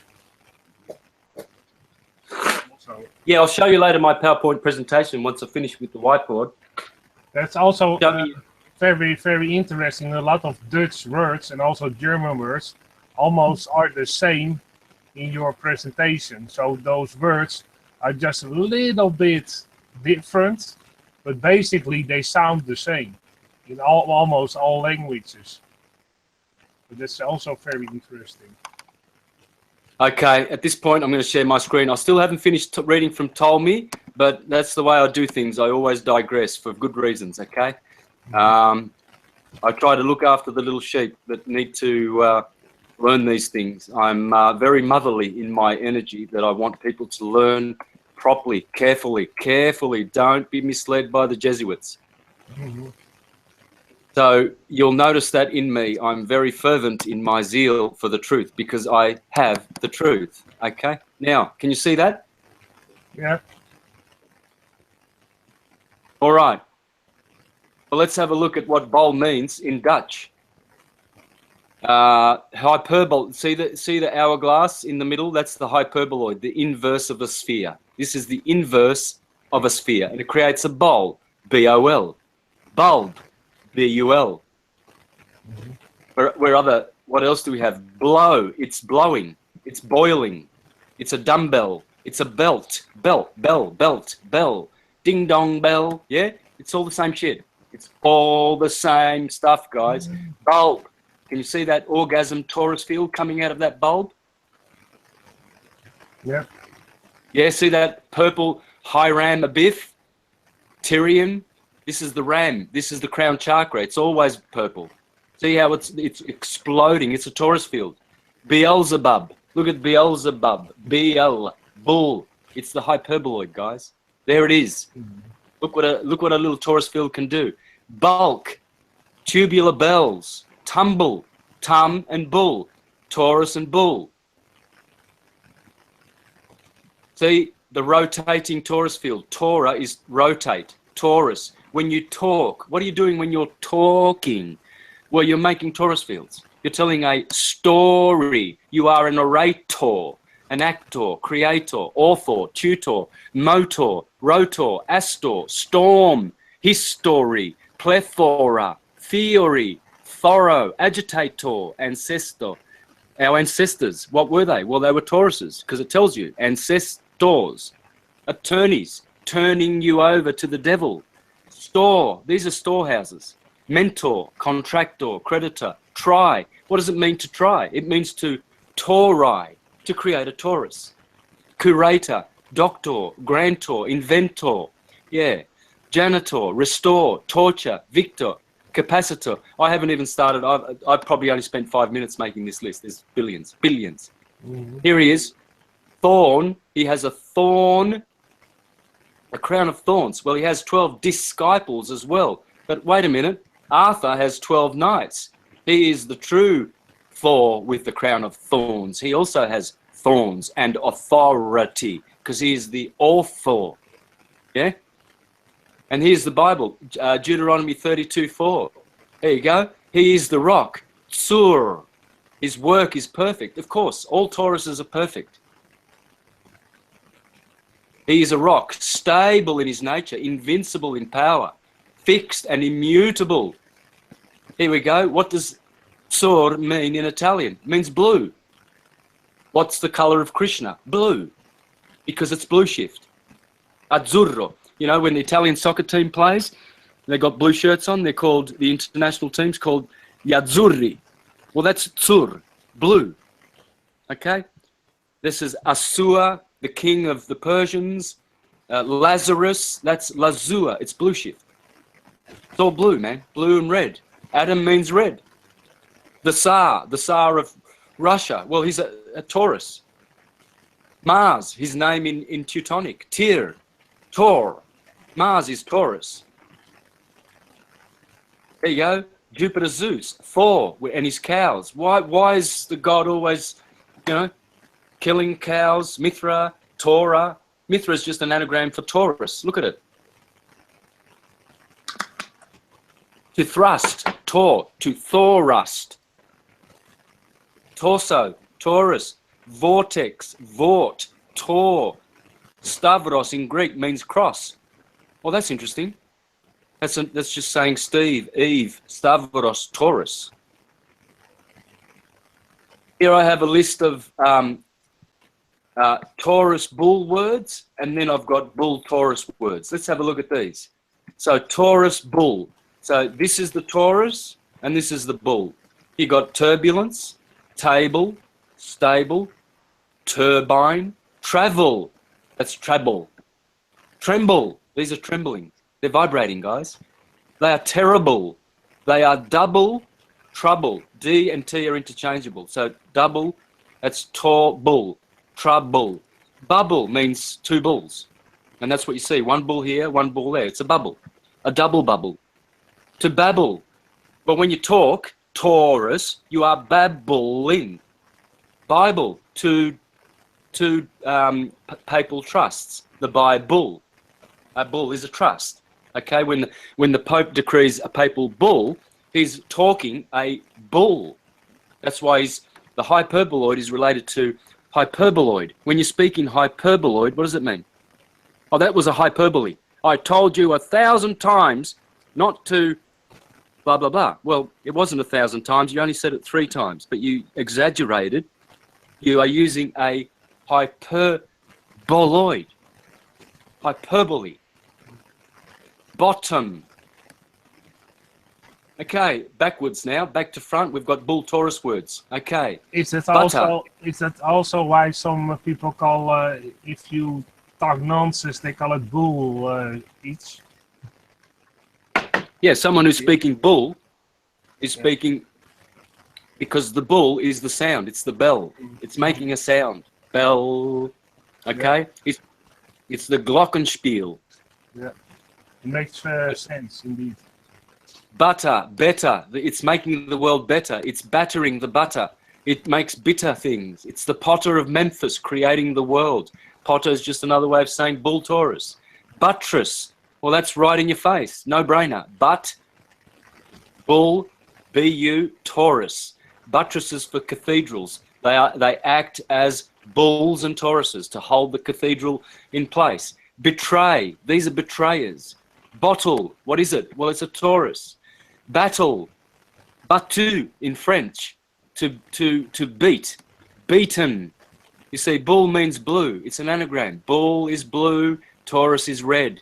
Tor is rot, Rotterdam, red. Tor backwards, rot, to turn. Rose is red, rust is red, Russia is red, rosso in Italian is red. So you see, Ross is red. Tor, backwards, rot is red. It's all red. It's red and blue. Red shift, blue shift. There it is in French, bleu. Blue in Italian, blue in, and you notice this has the letter R and this has the letter L, right and left, red and blue. Okay, hyperboloid. A symmetrical open curve formed by the intersection of a circular cone with a plane at a smaller angle with its axis than the side of the cone. Mathematics, the pair of hyperbolas formed by the intersection of a plane with two equal cones on opposite sides of the same vertex. Origin, mid-17th century, modern Latin, from Greek, hyperbole, which means excess, from hyper, above, hyper, yeah, and balein, to throw. You see, that's why when you're speaking hyperbole, you are throwing out bullshit. Yeah, bull. This is the bull. Norse, boar, tree, tori, torunk, tree, torunk, from Proto-Germanic bullas. Okay, here we go. The source of the Middle Dutch bolle, trunk of a tree, from bell. Starting to get it, guys? Mm-hmm. To blow, to inflate. There it is, bull. Okay? Filon, leaf. Phallos, that's ballos. Swollen penis. Phallic, there you go. Phallic, phallus. Floss, flower. Blossom, flourish. This is all bull words, guys. English bowler, pat, cup, bowl. There you go. The Old English, guys. Can you see that? Yeah. Irish, bowl game, to swell. Blat, blossom, flower. Bollack, pimple. Bag. Okay, next word. Obvious hyperbole, obvious exaggeration in rhetoric. From Latin, hyperbole, from Greek, hyperbole, exaggeration, extravagance. Literally, a throwing beyond, a thrusting, beyond, throwing, casting, stroke a missile, bolt, beam, from bowl, nominative of baleine, to throw, ballistics, ballistic missiles, they are thrusting, okay, hyperbolically. To throw, see the word is the logos, astrologos. The word is the world, rotating, magnetic, Taurus bulls, turbulence. It's magnetism, guys. Here is the Tauri, yeah? A trio. Why is it a trio? Because you've got the trinities, dielectricity, magnetism, and electricity. That's why trio, three means Taurus. There you go. There's your clitoris. Does that look like a Taurus there, guys? Pay attention. Here we've got a uterus creating a torus field, which we call a aura. Tora, from the torso, from the torus uterus. Everything is Tauruses, guys. Okay, so you've got mag means to move. Okay, rot means to rotate.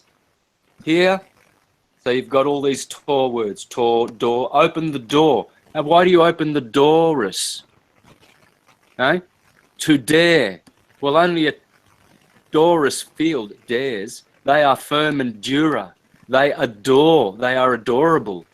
They are dorado, made of gold. Yes, dorado, because they are Tauruses, golden Tauruses. And the word for road in Japanese is dori. Well, that's Taurus field, because they are the road makers. Rate. Yeah, rate. That's rotate. Tear. Red. Rod. Radiate. Rudder. To do. to do. That's D-O-T. That's okay. Torsion. Tetra, 4 and 3. They both 4 and 3 both are rooted in Taurus. Trio and tetra. Okay. Terror. Terrific. Trust. Why do you trust someone? Right. Well, did we have fun there? Yeah. Great. Okay, because I'm going to give you so much fun, man. You will have your fill. You will be able to be laughing with laughter for months after you learn these properly. You'll be like I am. Every day I'm just blissed out that I've got syncretism down pat mastered. I'm ready to go home because I've got now the labyrinth. Yep. So we had the firmament here. Firm. And then we had the crystalline sea. The waters above. And the Bible speaks about the crystalline sea above the firmament. And it's very, very fond of the firmament. Werner von Braun, Psalm 19:4, your handiwork declares, the firmament declares your handiwork, O Lord. That's the firmament. The stars are in it. That's the watery sea, the crystalline sea. And above that, we've got the primum mobile. That's the dome. Let's just finish off, will we? Reading about our true cosmology Taurus field, guys. I've proven it. And I'm sure there'll be some people that will come to this point in the presentation and it's still not enough for them. Well and good. Watch all my other presentations. Everything I've ever done seals the deal. This is where we live, guys. We live on a horizontal plane and it's stationary. Those are two things that I will die for. Stationary, horizontal, terrestrial plane. As to the shape exactly, I don't know. Because if it's a double Taurus, then you've got Taurus energy like this. And I'll show you Nassim Harriman's double Taurus in a minute. Show you how. And we've got a, my opinion is, if you've watched David Lapointe's Prima Fields documentary, Prima Fields, you'll see he's got a blue one here. And then the bottom is, of course, red. Blue shift, red shift, just as I do all my Taurus fields. So David Lapointe is absolutely harmonizing with this truth of blue shift, red shift. And on top of that, this is an apple, okay? These are the apples of Apollo. There's your apple. And every apple has a core. Core is your cardiac. A heart is just the compressed point of each vortex. It's a big vortex, big dielectric vortex going horizontally here and vertically. The body has two dielectric planes, guys. You can see my dielectric plane straight down the middle of my body. My face and no one's face is symmetrical. Why? No. Well, because the dielectric plane, because one side of your body is conforming to 1 and the other side is conforming to phi. Because these are all phi at the top and 1 at the bottom. Ratio. Phi is 1.618. Okay? Just like my finger is 1 to the ratio of 1.618. Every single knuckle there is 1 to 1.618. And then you move up the knuckle and it works again and again and again. And it's like this.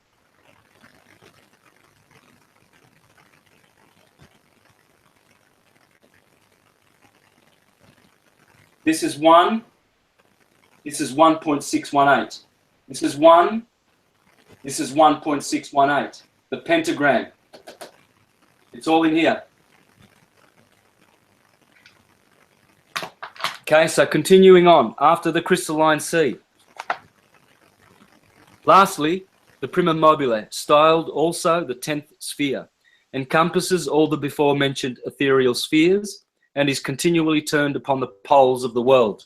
Poles, donk, donk, or south, north pole, south pole, and the outer could be also called the pole. But these, I believe these are the poles, okay, that he's talking about here.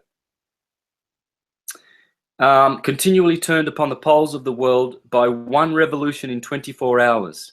So the primum mobile is turning one revolution every 24 hours. The firmament is turning against the primum mobile, guys. The firmament has a different timekeeping system to the dome. Here, the dome is 24 hour. Okay? It's clear as day. I'll read it again. Lastly, the primum mobile, styled also the 10th sphere, encompasses all the before mentioned ethereal spheres and is continually turned upon the poles of the world by one revolution in 24 hours, from the east through the meridian to the west, again coming round to the east. At the same time, it rolls all the inferior spheres round with it by its own force. There is no star in it. Well, there is. It's Pluto. Against this primum mobile, the motion of the other spheres running from west through the meridian to the east contends. Whatever is beyond this is fixed and immovable. And the professors of our orthodox faith affirm it to be the empyrean heaven, which God inhabits with the elect.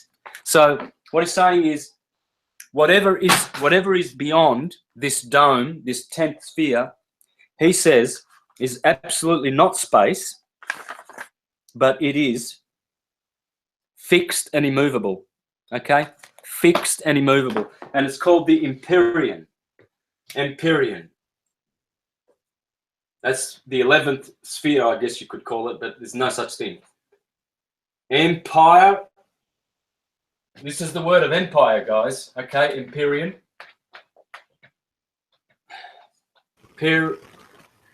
Empyrean. See that PYR? Pyramid. Pure. Purge. Purgatory. This is the pure place. Can you see that? Yep, you can. There it is. Okay. And that's where we will return, to the empyrean, when we escape the primum mobile. This is an egg. It's an egg to the ratio of 5 to 1. It's a golden egg. Dorado. It's a Doris field. There's plenty of evidence, guys. There's all you need is you must start your science with the ecliptic of the sun. The sun is the great teacher. He is the Christ. He is Moses. He is Krishna. He is Radharani. He is all archetypes. Okay?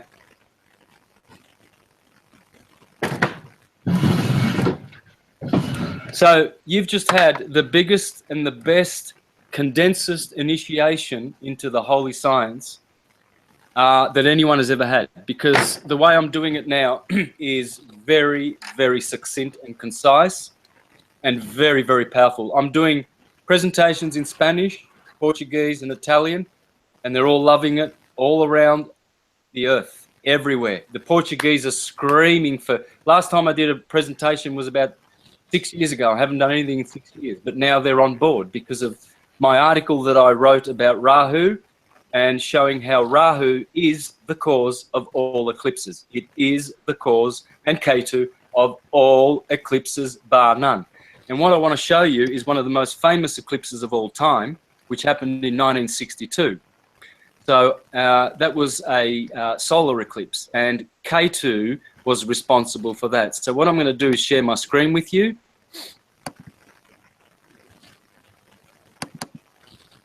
Yeah. Okay, let's reduce that. And let's go into...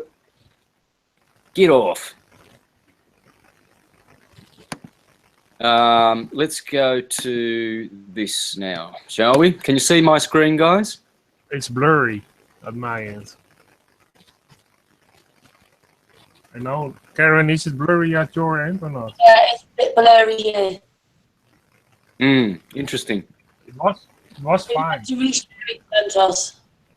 Hey? Yeah. What are you sharing? You have to represent it again. Okay, Maybe don't that worry. works. Yeah, I'll do it. I'm going to show you something very, very interesting, guys, and you'll see how powerful astrology is and how not to be messed with. And I will not tolerate anyone saying it's from the devil or it's a pseudoscience or it's anything other than true science. I will smack them down. I will run them out of town. They will be silenced. They'll be ridiculed. They will look stupid. They will look totally stupid. I will protect this sacred science, this holy science, and being, you know, probably the most accurate at teaching this science, because a lot of astrologers are clueless, got no idea, none whatsoever. All right, can you see my screen? No, No, it's still blurry, Santos. Yeah, there's something with the whole image. Yeah. It's a blur image of still standing something and no, nothing still else. blurry. Now it's Now you're fine. there. Okay, And then, yeah, now you go. how's that? Yeah, Yay! great. Okay, guys. Well, look, what I'm doing here is quite simple. I've gone into an astrological slash astronomical site. It's tropical, so it's Western. Okay, this is not sidereal. This tells you the astrological placements of the planets. Okay, now I've punched in the 5th of February 1962. This was the day when all 7 planets aligned in Aquarius, something which is absolutely almost impossible. Let me read from you from Ptolemy. Now, just briefly, this is what he says about all the planets coming again to the same place where they left in the first place. He says,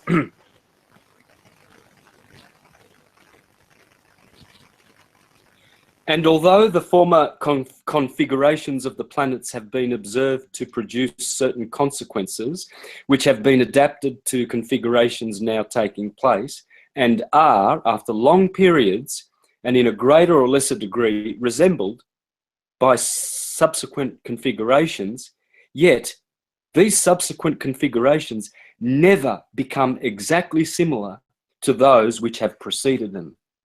For the entire return of all the heavenly bodies to the exact situation in which they have once stood with regard to the earth will never take place, or at least not in any period determinable by human calculation, whatever vain attempts may be made to acquire such an unattainable knowledge. Well, what he's saying here is quite simple. When planets are found to be in a beautiful, you know, configuration together, there's many of them are conjunct, they're all sort of grouped together in the sky, they come together. That particular pattern, or any pattern that you ever see with your eyes, ever in the sky, meaning the relationship between planets and the stars, you will never see a repeat of that in your lifetime. You'll never see it probably ever, because astronomers know that there's so many different arrangements. It's like snowflakes. They're all different. And there will never be a coming together in our lifetime of certain configurations of planets. Now, on that day, you can do this yourself. 5th of February, the middle of February, the 5th, it's right, it's in the middle of Aquarius. The 5th of February gives you the 15th degree of Aquarius. The 15th degree of any sign is the middle degree of the sign. So what we're going to find here when we click on, we're going to find that the eclipse of that day was the moon and the sun were together in the 15th degree of Aquarius, in the middle. Okay, so that's how you can tell. Just add 10 degrees, 10 numerical values to 5, so you go up to 15. Add 10 to 5, and you get the degree in the sign. That's how it works. It's quite simple. Put in 5:30 and Brisbane, Australia. Okay, because as you'll see, this eclipse here started over. Oh, really? I should have put Perth. Yeah, no, I don't want to do that. Oh, hang on. Let me just fix this, guys. I've given you the wrong time. I'm going to put 7:30, and I'm going to put Perth, because what you'll see here is that the eclipse. We're going to see a video about the 1962 eclipse here. Okay, and you'll see here that this is where it happened. And it started on the west coast of Australia. See here, just above Perth, and it just about hit Los Angeles, San Diego. Yeah. All right, can you see that? That's 1962, the beginning of Aquarius, guys. So what we do, we put 7:30 in. Reason being is it puts the moon and the sun at the same degree. So if you're showing other people, make sure you do 5th of February, 1962, 7:30, okay? And put Perth. And what you get is this. Oh, shit, oh, damn. I put PM.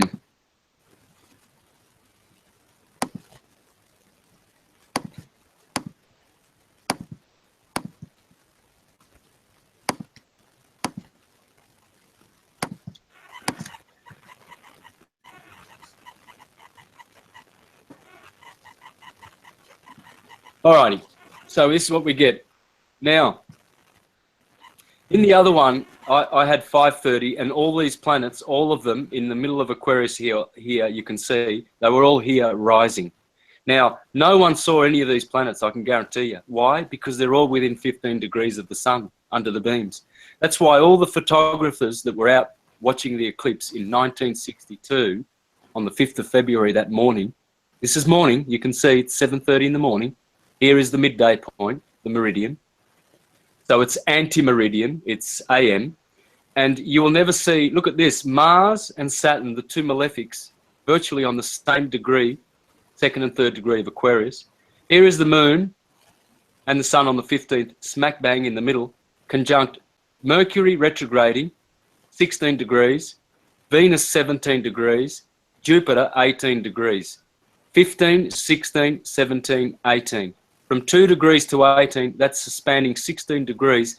All 7 visible planets were invisible but conjunct on that day. And in Aquarius, all of them, every single... I've got a cousin who was born a year earlier than me. He's Aquarian. He was born with this configuration. I've got another friend where I was born who's got this.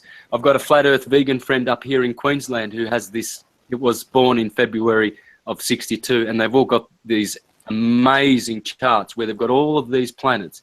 You'll never see this in a billion years again, guys. And yet, this ushered in the 50-year cusp and the convergence point of the two signs, Aquarius and Pisces. Pisces, the cusp of Pisces ending began there and ended in 2012, December 21st, 2012. And this is 50 years earlier, 1962. That's when Aquarius began and Pisces ended officially in 2012. Okay, now notice Neptune over here in Scorpio. Neptune entered Scorpio in 1956 when Elvis started shaking his pelvis. This is the generative system. Neptune is very sexual. This is the sexual hippie revolution from 54 to 1970. Neptune was in Scorpio. I was born with Neptune in the 15th degree of Scorpio. This defines the age, Neptune, this crystalline sea, this is. Pluto was in Virgo, and Uranus was in Leo, opposite Aquarius, his true home. And look at that square. Look at that square, man, and that sextile. That's all that's in the sky. One square and one, oh, well, there's actually a few squares. There's 1, 2, 3, 4, 5. All these 5 planets are squaring with Neptune. So that's 5 squares and 1 sextile. What a simple sky it was, man. And yet, why there would have been thousands of photographers that all they would have seen was the sun on that day, right? And this is what they would have seen, guys. Here is a what do you call animation? And notice in the middle here, I'll try and make this larger. Notice in the middle, it gives you the altitude of the sun, 70 degrees now, and the direction. All right, look at the shape of this, how it's coming from the right and then going back up. It's coming from up. Here's totality, maximum eclipse, and there goes the moon up again. Well, that's easy to explain, of course, because what it's doing. So there it's at, all right, well, what it's doing is this. See that turn here, right? That curved path of K2. By the way, that was K2. See where the sun is, 15 degrees of Aquarius? Well, look where Rahu is, 18 degrees of Leo.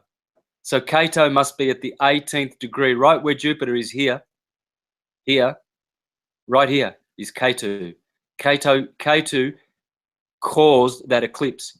And when you look at those little discs that are in front of the sun on the eclipse of the 21st of March 2015, all those people in the aeroplane, and they saw all those little discs covering the sun, that was not Rahu, that was Ketu. That's the tail of the dragon. Those discs scattered all over the place there. They're not physical discs, guys. They are phenomena, you know, magnetic phenomena we can't understand, but they are nodes. Ketu is a node. And right here is Ketu at the 18th degree of Aquarius, opposite Leo, Rahu at the 18th degree of Leo. Okay? So what you're seeing here, when this animation, see the moon, let's go back to the start. It's easy to work out what's going on. There's the moon coming from on top, guys. Look at that. It's 2 o'clock here, yeah? All right? Because the sun is moving from your perspective, well, so the moon or Rahu will do this. But see, I don't believe that the moon can do so much, so much contorting and distortion of her straight linear ecliptic. I believe that this is the node Rahu behaving like this. It's so small, and it manages to suck up the light of the sun and cancel its light, that it just has this particular trajectory. Okay, so if you go to Wikipedia and you put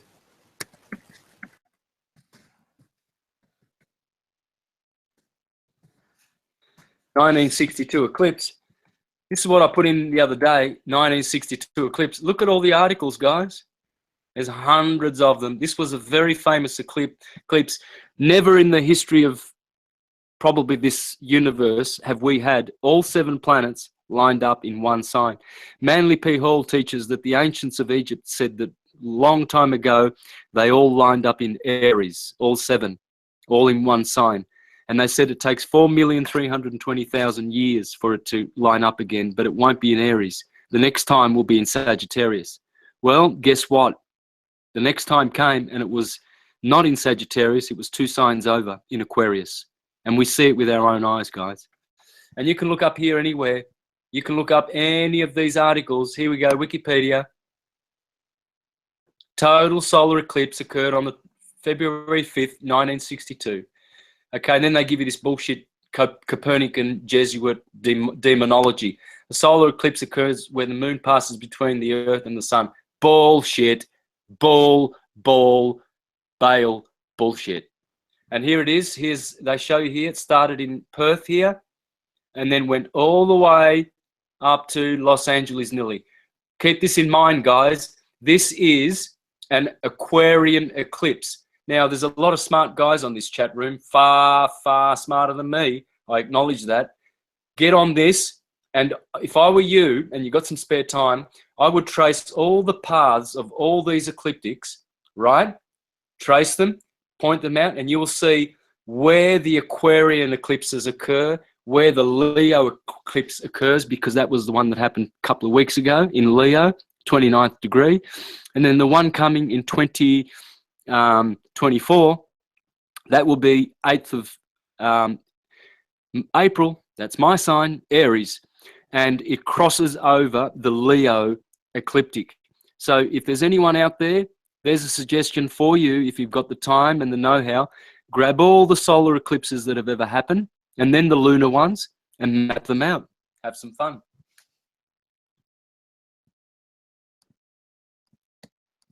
All right, guys, hit me with some questions, I guess.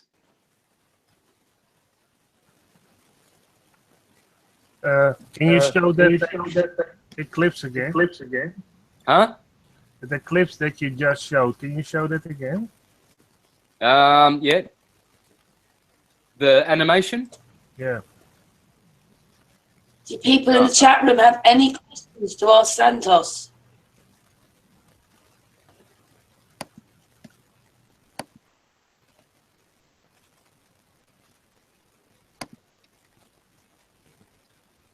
You want the animation? Here it goes. Yeah.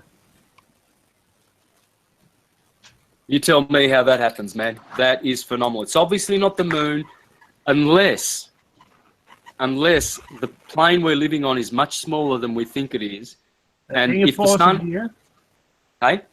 That's a bit back and just pause it. Just a little bit more, if you can do that. Yeah, that's right. And then the screen a little bit lower, so you can see the top of it. Yeah. What is striking to me is that the top point, where it's now crossing, where the two lines above are crossing each other, that point, it almost looks like it is stuck to that point. That the moon, like a clockwork, goes sliding on. It almost is if it's locked on that point, and then comes across like a swing. Or is it just me?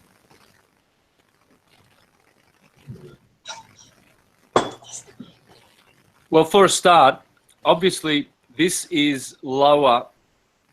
These 2 points are much lower than the. I believe this thing that's going in front of the sun is slightly smaller than the sun, or very much smaller than the sun. So when we get to here, the total eclipse. Oh no, we've got to go forward. So.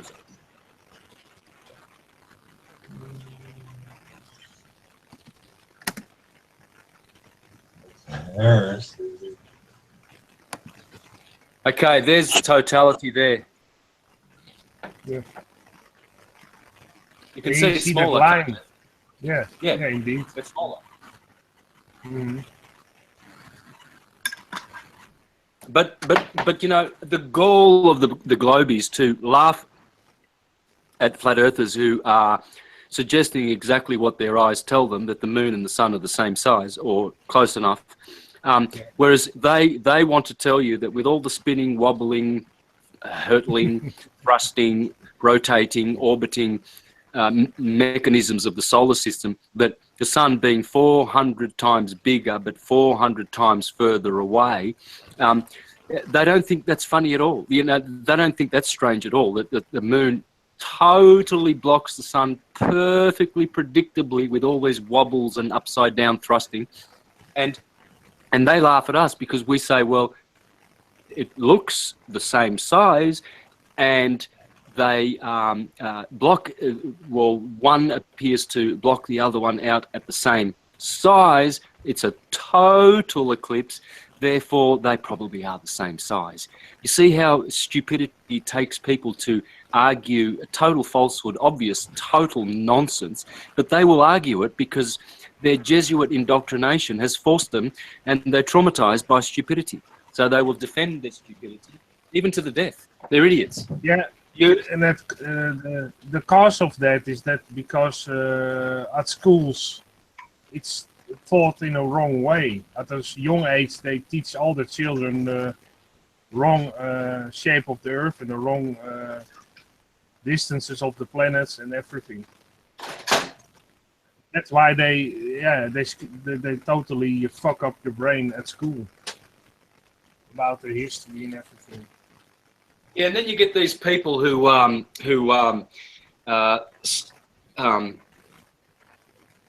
they've seen the moon they believe they've seen craters. Okay, well, it's not the moon passing in front of the sun. Period. It's something else, and it's not a body, but it does cancel the sun's light perfectly. And the craters that they saw were actually Rahu's body shape. You know, it's not. It's these nodes have been known to be damaged. Okay, in the legends, in the Buddhist legends, you know, the dragon Rahu was many times threatened to have his head chopped off and cast, you know, throughout the heavens. And you know, the Titans and the Olympians. This is the Titans, the war of the Titans against the Olympians. The 7 Olympians are the 7 planets, and the 12 Titans are the 12 signs of the zodiac. And so all of these planets have nodes with respect to each other, and some of them are moving and damaged. And this is obviously the shape of Rahu or Ketu. It's not the moon. I just need a short break, guys, so talk away. Okay. Thank you for explaining everything, Santos. Great. Yep. I'll just mute here because I'm just going to be preparing a nice drink, and I'll mute away so I can hear you still. And okay.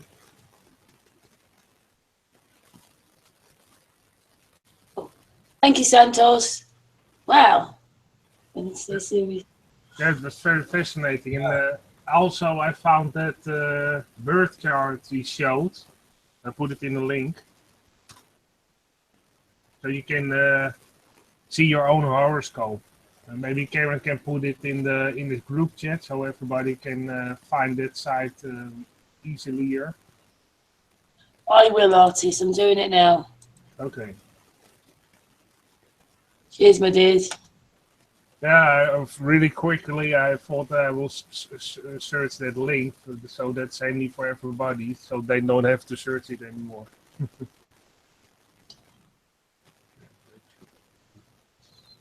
You have to go all the way, scroll all the way below, and then you can type in your birth date and birth time and location. And it will calculate the signs in your birth.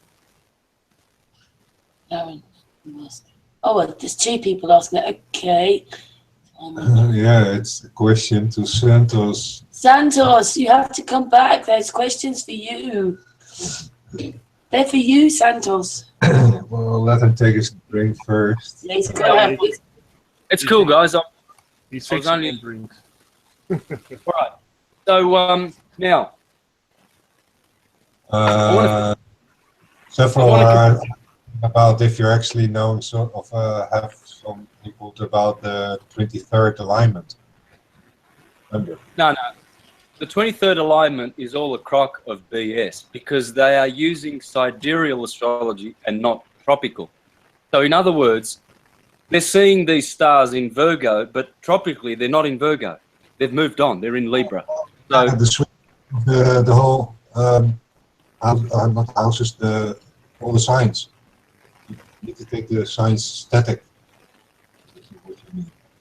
Instead of turned as we see it in this position. There's another fixed position you do it from. I mean, I don't understand what you're saying. Aren't you talking about the 23rd of September? no, the way you want to say the difference between looking at how you look at it. What is the main difference here? Are the 12 signs are they static or are they dynamic in the sense that we see it as we see it now, or is there a certain fixed position we have to look at it? It depends. I don't know what you're saying. Are you talking about the people who are saying that the 23rd of September is going to have some astrological meanings for us? No, what you were saying about the difference between how you look at it. You have the 2 astrological ways to look at it. The Sidereal and tropical? Yeah. Yeah. Oh, okay. Well, it's quite simple. The Jyotish astrologers in the East, they have a sidereal system, which is what you see with your eyes. It's sidereal means the stars. So you're actually now seeing the moon is in Virgo, but in sidereal, you look up. the sun is in Virgo, right? It's the 1st of September here, so the sun is in Virgo. Okay, it's but sidereally it's not. You can see with your own eyes the sun is still in Leo. Okay, but in the West, these are the tropical points. Our astrology is tropical. Our Western astrology is tropical. It's not sidereal. Sidereal is more like astronomy. It's like the true astronomical position. So if you look for the sun now, they'll tell you that the sun is in astronomically. They'll say it's about I don't know 10 hours right ascension in Leo. It's not in Virgo, but that's astronomically. That's what your eye sees. That's sidereal. The Hindu astrologers, they've gone with the precessional slippage. We in the West, we have not moved for thousands of years because nothing moves here. Nothing. The firmament and precession is going backwards with comparison to the tropical points. Okay, it is slipping. Yes, that's why we're in the age of Aquarius now, because of the backward precessional slippage. Okay, but tropical astrology is the natural system, which is based on the ecliptic. See, the firmament, the ecliptic, in the firmament, that's where the tropical astrological signs are. They are on the ecliptic. So in other words, this is 0 degrees right ascension of meridian. That's where everything starts. Ran, okay? Ran, right ascension of meridian. So these points here, they are all right ascension. Here is 2 hours right ascension, 4 hours, 6, 8, 10. So Leo, the sun in astronomy, the sun is about here in the middle of Leo right now. But in astrology,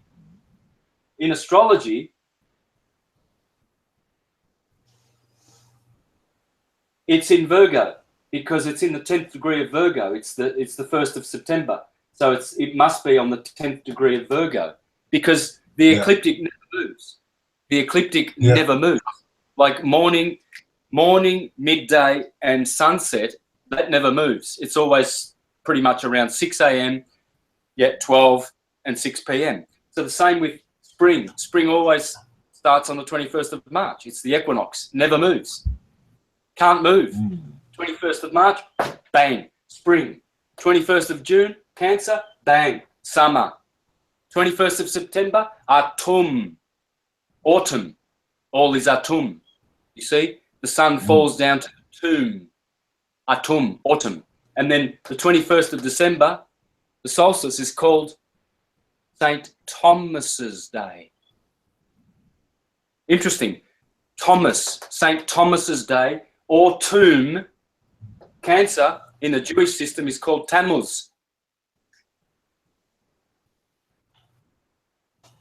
Tammuz is Thomas. 21st of December in the liturgical year is nicknamed, it has its name, St. Thomas's Day.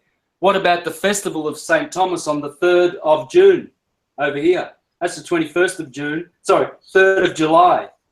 3rd of July, the festival of St. Thomas in the month of Cancer, Tammuz, according to the Jews, opposite St. Thomas Day, Sagittarius, kills the sun.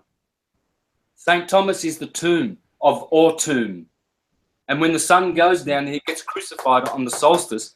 And 3 days later, it's Solis Invictus Deus Nati Day, the day of the invincible sun, Christmas. Capricorn is a Capricorn with a Virgo rising, and he's going up to Jerusalem. The goat, the capricious goat, Capri, goes up to the crabby crab. And the crabby crab is crabby because he's got to go down again and wane. But the goat, he climbs the mountain, Capricorn. He's a mountain climber. Yeah. It's all science. It's embedded in everything. It's everything.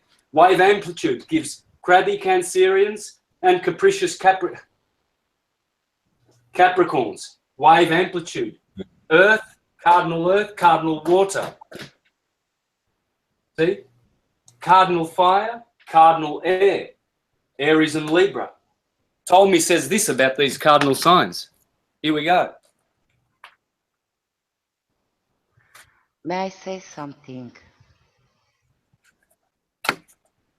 Oh, Yes. You did. Yeah, Santos, I agree with you. 1,000 and 1,000,000%, because from my perspective child, the moon doesn't have dark side, so it can't come before the sun, because he have only one side, so he can't do this. Spot on. Did Spot on, I, sister. Mm-hmm. yeah, I explain myself good.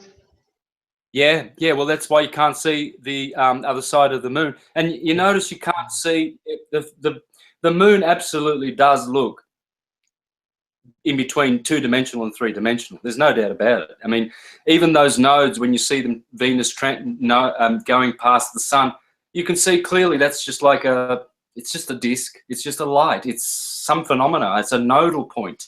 It's a crossing of two waves going out of phase, and then they're coming out of phase and then back going into phase, like so. Instead of being so perfectly in phase, they are actually like pretty much like this. And so these are little points where they cancel out. You know, I mean, that's pretty rough what I just did there, but yes. So pretty obvious that the moon is, you know, a disk. Yeah. Here we go again. This is told me. The equinoctial signs further indicate the circumstances liable to happen in ecclesiastical concerns. Okay, so he just said this. This is how you understand astrology. The equinoctial signs, Aries, the Lamb of God, hence the judge wears the wolves, a judge who is a wolf in sheep's covering, he will wear his lamb's wool because Aries is the judge. Krios in Greek. Krios. Krios is the judge, to criticize, to critique. The ram, right ascension of meridian, 0 degrees. So he is the judge with his wool, he's criticizing, he's critiquing. Krios, the lamb. And opposite, outside the courtroom, you'll see Venus, the ruler of Libra, with blindfolded with the scales of Libra, judging, because this is the balance point. Libra is always here balancing the two halves of the scale. Hence, Ptolemy says that this axis here is ecclesiastical. Pay attention. Remember what I said about the tropical signs, Cancer and Capricorn? So the equinoctial signs further indicate the circumstances liable to happen in ecclesiastical concerns and in religious matters. The Lamb of God. The tropical signs give warning of change in the atmosphere and in political affairs, because this is the priest axis, balance, and this is the king's axis, unbalance. The king is unbalanced. The priest is balanced. He practices holy things. The king practices secular things. One is sacred, one is secular. Okay? The fixed signs of changes in institutions and in buildings. And the bicorporeal signs, Gemini, Sagittarius, Pisces, Virgo. Bicorporeal means two. Two twins, two fish, two natures, horse and man, and Virgo it's like a hermaphrodite, two natures in one. And the bicorporeal signs show that the future event will fall alike on princes and their subjects. So we are affected when a certain configuration happens here in the world, something ecclesiastical is going to happen, something religious. There will be a transformation religiously. Now, Uranus is currently in Aries and squaring with Pluto in Capricorn. This square between Uranus and Pluto, remember this is political, this axis. This is the political axis. This is the religious axis. And the square from Pluto, the transformer, destroyer, to Uranus in the ecclesiastical axis, religious, the revolutionary, the unconventional. So there is a revolution in religion now happening. And this square has been here for about 7 years. Okay? This is probably about the 9th one of these, because they keep retrograding and there's retrogrades happening. Yeah. And what's happening? Almost the end of the 7th day. 7 years? I don't know. Yes, it's 7. It's more than 7 years, but yeah, there's been about 7 of these, and currently we're in the 8th one. But the point is, Capricorn, the 10th sign, 10 equals 1, and Aries, the first sign, 1, 2, Taurus, 3, Gemini, 4, 5, 6, 7, 8, 9, 10. The sheep and the goats. See, the sheep, when Jesus comes in his kingdom, he says, I will judge man. The sheep on the right and the goats to the left. These ones will go off to everlasting perdition because they're left-brainers, logical. The sheep on the right, who have used their intuition and direct connect to God through the right hemisphere, they are the priestly class. You see, the goats on the left, they're kingly. They got distracted. The sheep and the goats. The goat rules the meridian, the solstices, and the sheep rules the equinox. This is the wheel. There's only one wheel. This is the rotor, the Torah. Yeah? And that's for these people who think they know the Torah. That's the Torah, guys. Okay? 1 plus 2 plus 3 plus 4, 5, 6, 7, 8, 9, 10, 11, 12 equals 78. That's how many tarot cards there are. 21 in the trump. The trump cards are 21. The major arcana is 22, but the trump is 21. 1 plus 2 plus 3 plus 4 plus 5 plus 6 equals 21. 21, the trump cards of the Torah, rota, rotating, and 78. Now, 79 is the number for gold, and Aries is the gold of the sun, the golden fleece of the ram. Jason, Jehovah's son, like Samson, the small son, they are always running around with their Jason's 12 journeys, yeah? He's looking for the golden fleece, isn't he? While the sun exalts in Aries. Why? Well, because that's the Lamb of God. That's where the Hebrews, after coming through the Red Sea, redshift, they cross over into the Passover and celebrate the Passover lamb. At Easter, Nisan 14, smack bang in the middle of Aries, the golden Lamb of God, every year. And the Christians, they celebrate the resurrection. Resurrection and exaltation are the same word. In astrology, the sun exalts in Aries, gold. AU, gold. 79. 78 is the number of 12 added, additive. Exalt and resurrect, resurrect. That's the same word. The Christians celebrate Easter, where the Jews celebrate the Passover. The sun now is passed over. Here, you see, here the nights are longer than the days. Here, the days are longer than the night. And the point where that changes is here. That's the point where the sun commences at the 0 degrees Aries, where it starts to produce longer days. So these signs are the commanding signs in astrology, and these are the obeying signs. Summer over winter, day over night, yang over yin.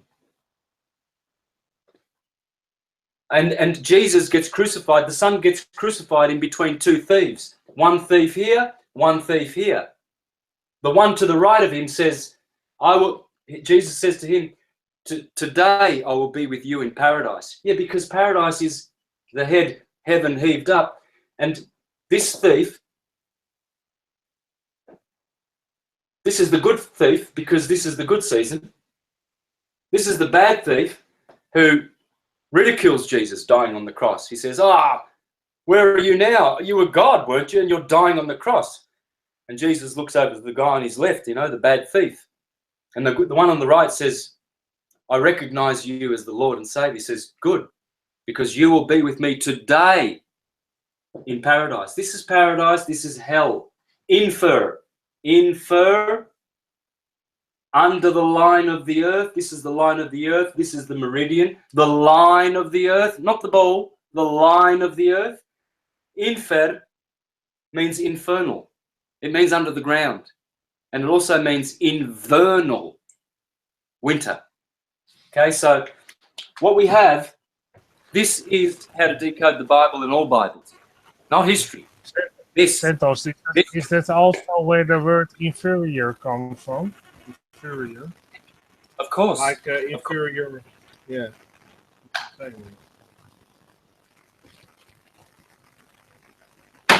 Okay, let me show you something really interesting. Can someone pull up the times that the two planes crashed on 9/11? I want to show you how much you can rely on astrology to forecast everything that happens to the T. To the T. What we're going to do is we're going to pull up. We're going to pull up, once we get the two times, we're going to pull up both horoscopes and we're going to see how an astrologer knows what is going in the skies, and you're going to read the skies for that day, and this will show you how wonderful and powerful astrology is. Can anyone help me with the time? I've got it here, but I'm looking up Wikipedia. But I'm also searching.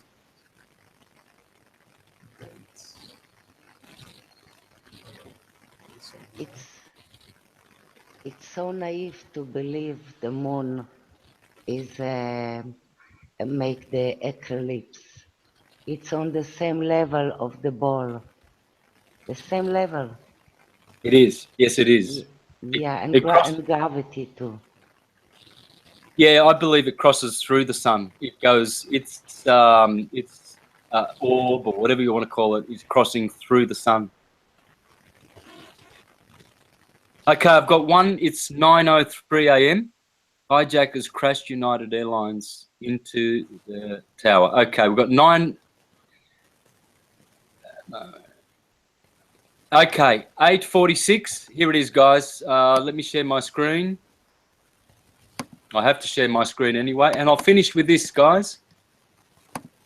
Oh, we can do questions. It depends.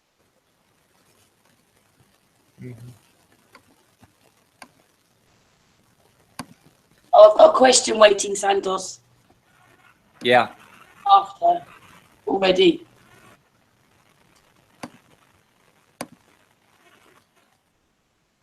And just remember, guys, anyone who knocks astrology while I'm breathing, they better absolutely have their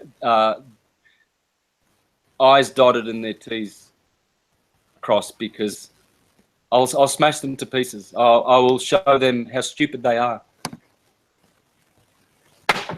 Don't you ever, ever, ever, ever, ever, do not ever underestimate the power of astrology and its beauty, and that it is divine. You see, this is the funny thing, guys. They want us to think that the astrology is from the devil, yeah? Well,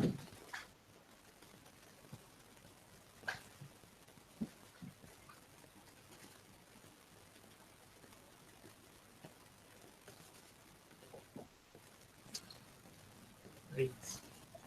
Are those good words?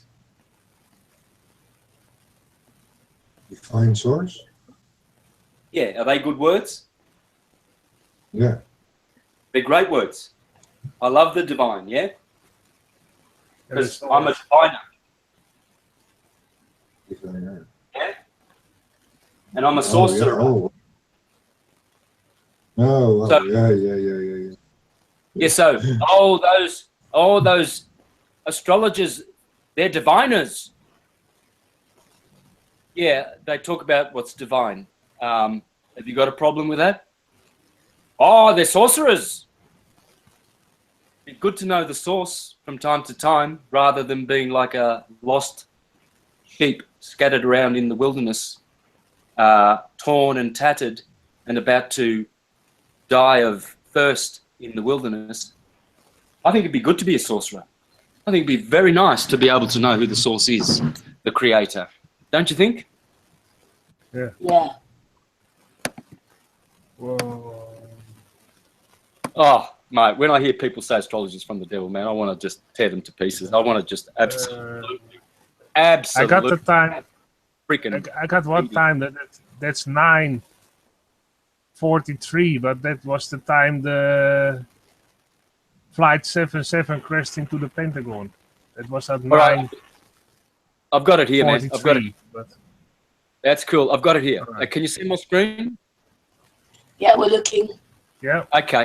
I'm going to go with this time because I remember it. 8:46, first plane, crashes. Watch this, killing everybody on board. Okay, 8:46 a.m. Then we go over to here, 9:02. No, wait a minute, 9:03. Okay. Hijackers crashed the airline. So it's about 15 minutes. So let's keep those 8:46, 9:03. Okay. So let's redo this one, this Aquarian. Oh no, I'll probably do one here.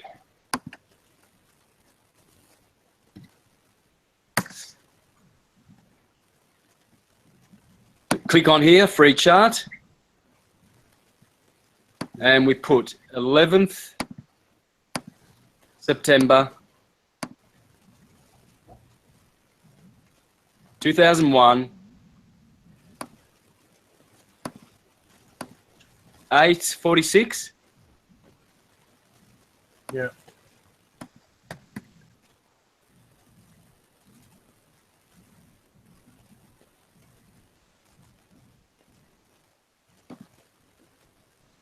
$8:46.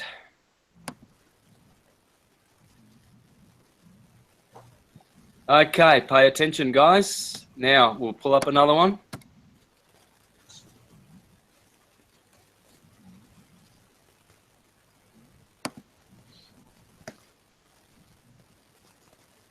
Are you watching? Yeah.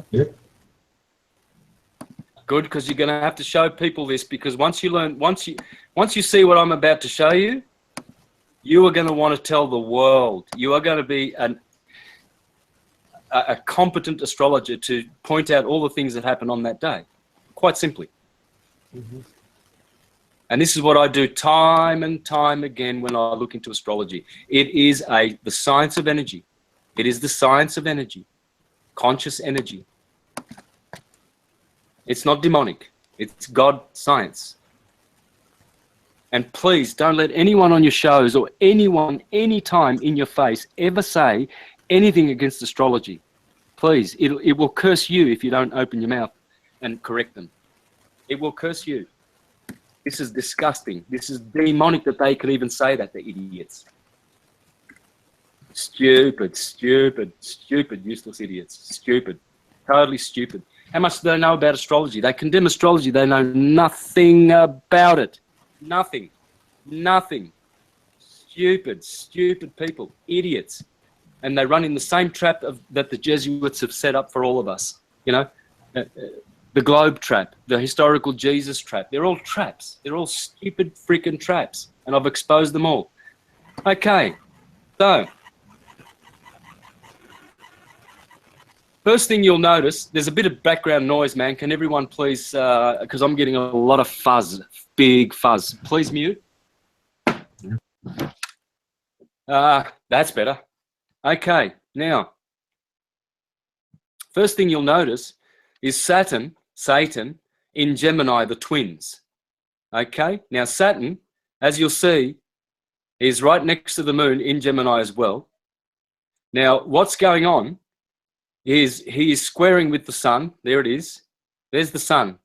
Okay, it's 8:46 in the morning. First plane crashes. Mercury is right.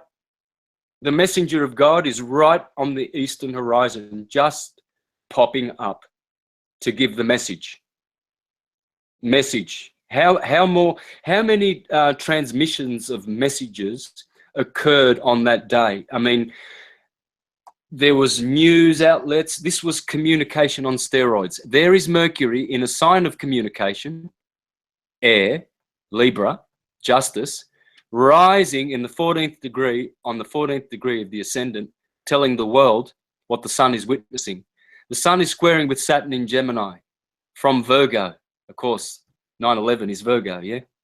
And squaring with Pluto, the destroyer. Pluto is directly opposite the sun. 12 degrees, 14 degrees. Destroyer, destroyer. Okay? Now, Saturn is in the 9th house. When the first plane hit, Saturn was in the 9th house. When the second plane hits, you can see Saturn and the moon have entered the 8th house. The 8th house is the house of death. The 9th house is the house of travel. And they're all there. Jupiter, North Node, Moon, Saturn. Very telling. This is the house of long distance travel. Opposite, short distance. This is domestic travel.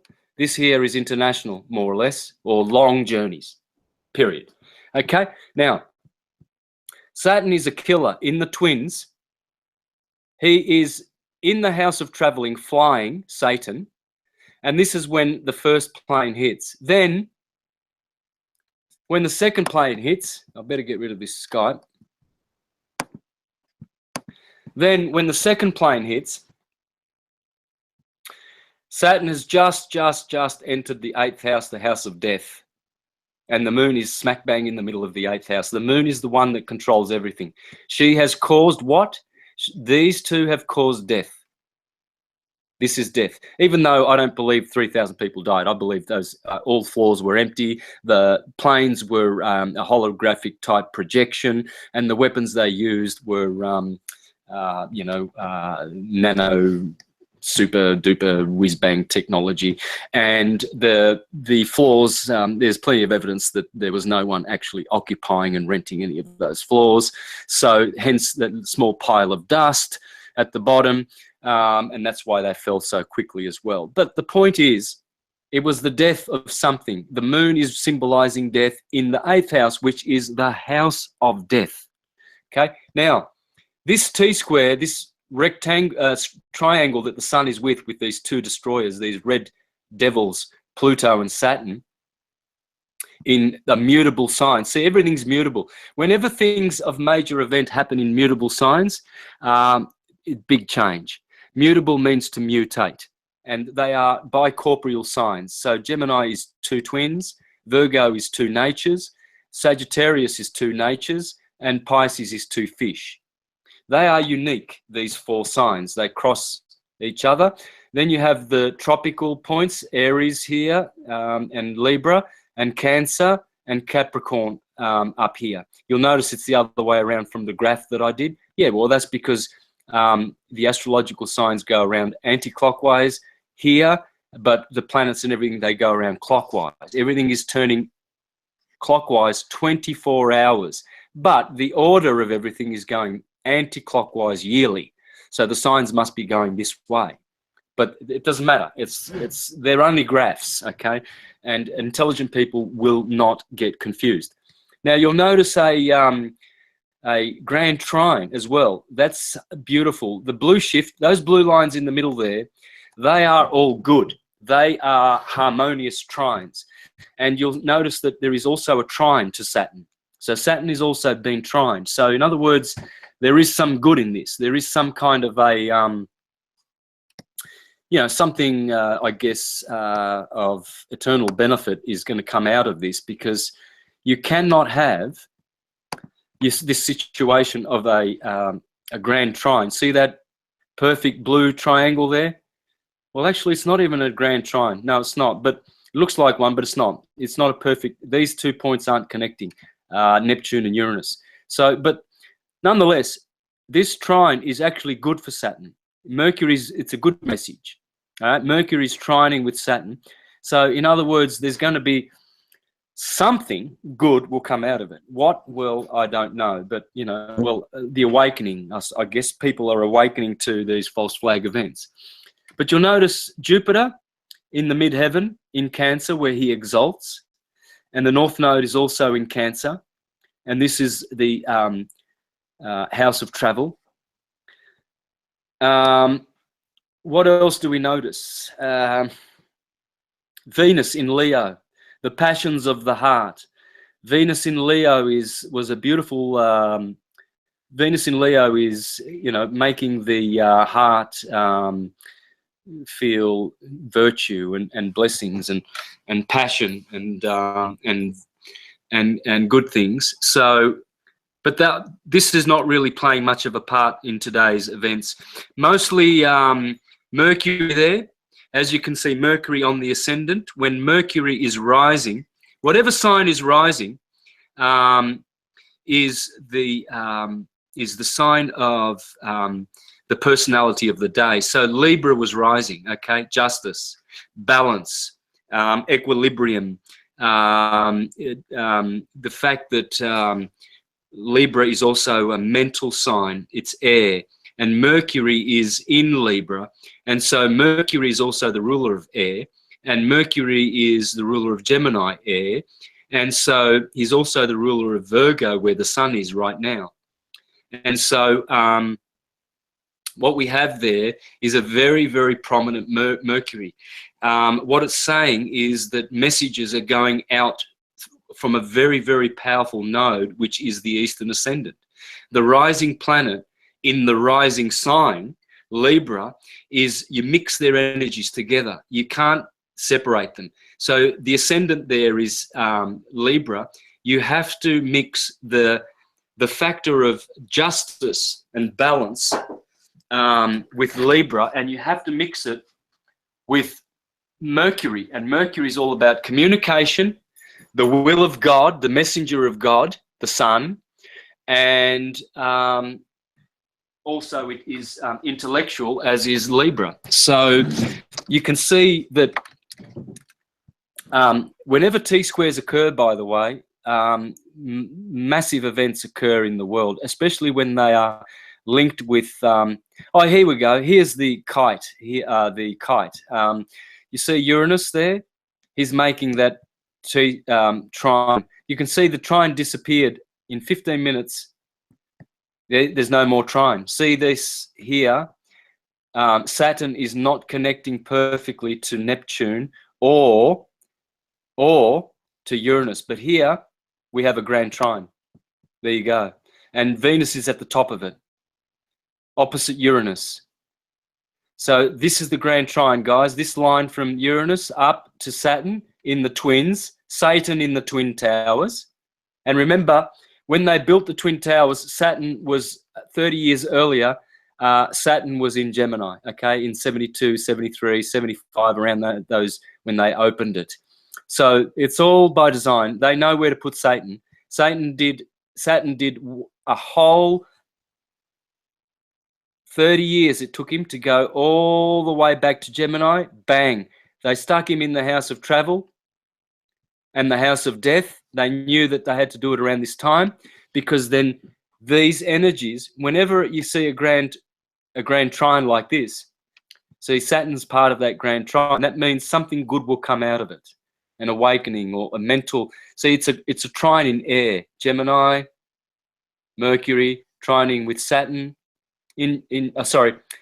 Libra, Mercury in Libra, trining with Saturn in Gemini, trining with Uranus in Aquarius. And Uranus was where he's supposed to be, in Aquarius, because that's his. So this is the return of Uranus, more or less, making his orchestrating this grand trine and kite with Venus.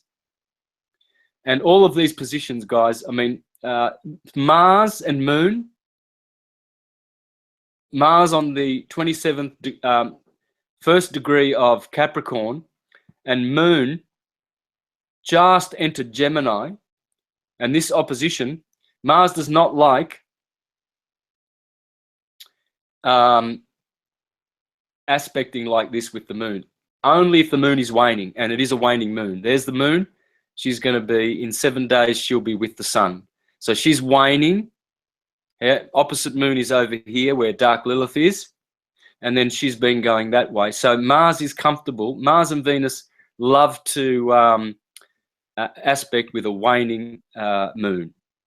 Opposite with Jupiter, Saturn, and Mercury. But if the Moon was on this side and she was together with Mars, that would have been even worse. But nonetheless, this is still not a good opposition with Mars. Mars and Moon. Mars is action. And this is when the first plane hit, okay? That's where it happened. Mars is in the house of short journeys, so he shortened the journey, didn't he? And the Moon is the short journeyer in the house of long trips because they were planning to fly a long journey. Now, I can go on and on and on, but that's enough, guys. This shows you how to read the skies. This is a true science. No fallen angel taught humanity this. If they taught them the science of divination, well, they must have taught them another modality, a modality which is evil, probably for the purpose of deluding people. I don't know, but this is God's science, okay? And whenever I hear someone, that's why I've been so zealous in today's presentation. I might not be on another one because I happen to hear someone who I expected to be way more intelligent, showing some very, very, very foolish nonsense and stupidity. Astrology is God's science, okay? Job 38:32. Can you tell the Mazzaroth, yes or no? If not, you're a dickhead. Simple. Period. I rest my case. Okay. So, what else can we do for fun?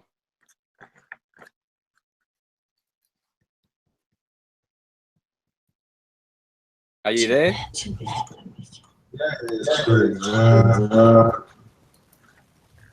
Maybe it's fun to do Karen's chart, her birth chart. Me? Yeah. Yeah, because you're the son of basically the Sun and Moon group mother. So maybe it's fun to do her chart and explain a little bit about Karen's her birth chart. Maybe that's it. Fun. Nice. Oh, Nice. Yeah, for sure. Let's do it. okay. And then I'll have to go because I've got to go into town for a meeting today. Santos, one question in the chat room from Time is, Santos, is more than one firmament with the nodes and the stars trapped between them? Is there more than one firmament?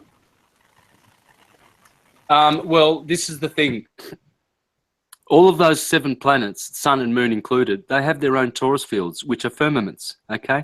So they've got their own glassy crystalline structures surrounding them, and they all interact with each other, but somehow they are said to be in the firmament. Genesis tells you that in the 4th day of creation. He put everything in the firmament.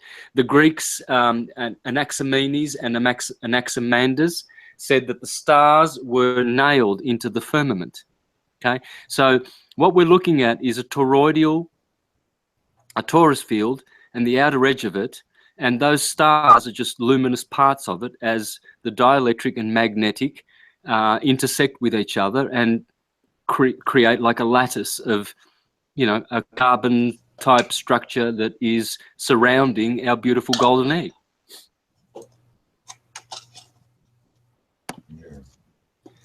So, Karen, can we have your details? Woohoo! 2:10 afternoon, 14th of June. Hang on, 2:10. I was expecting the birthday. Okay, so I'm in the time. Let's 2:10 afternoon. Yeah. Okay, birthday. 14th of June, 1963. June. That's my year, sister. 1963. I know there's a lot of 63s around at the moment. And place of birth? Wokingham, UK. Spell? Oh my gosh, there's W. Yeah. OKINGHAM. That's right, yeah.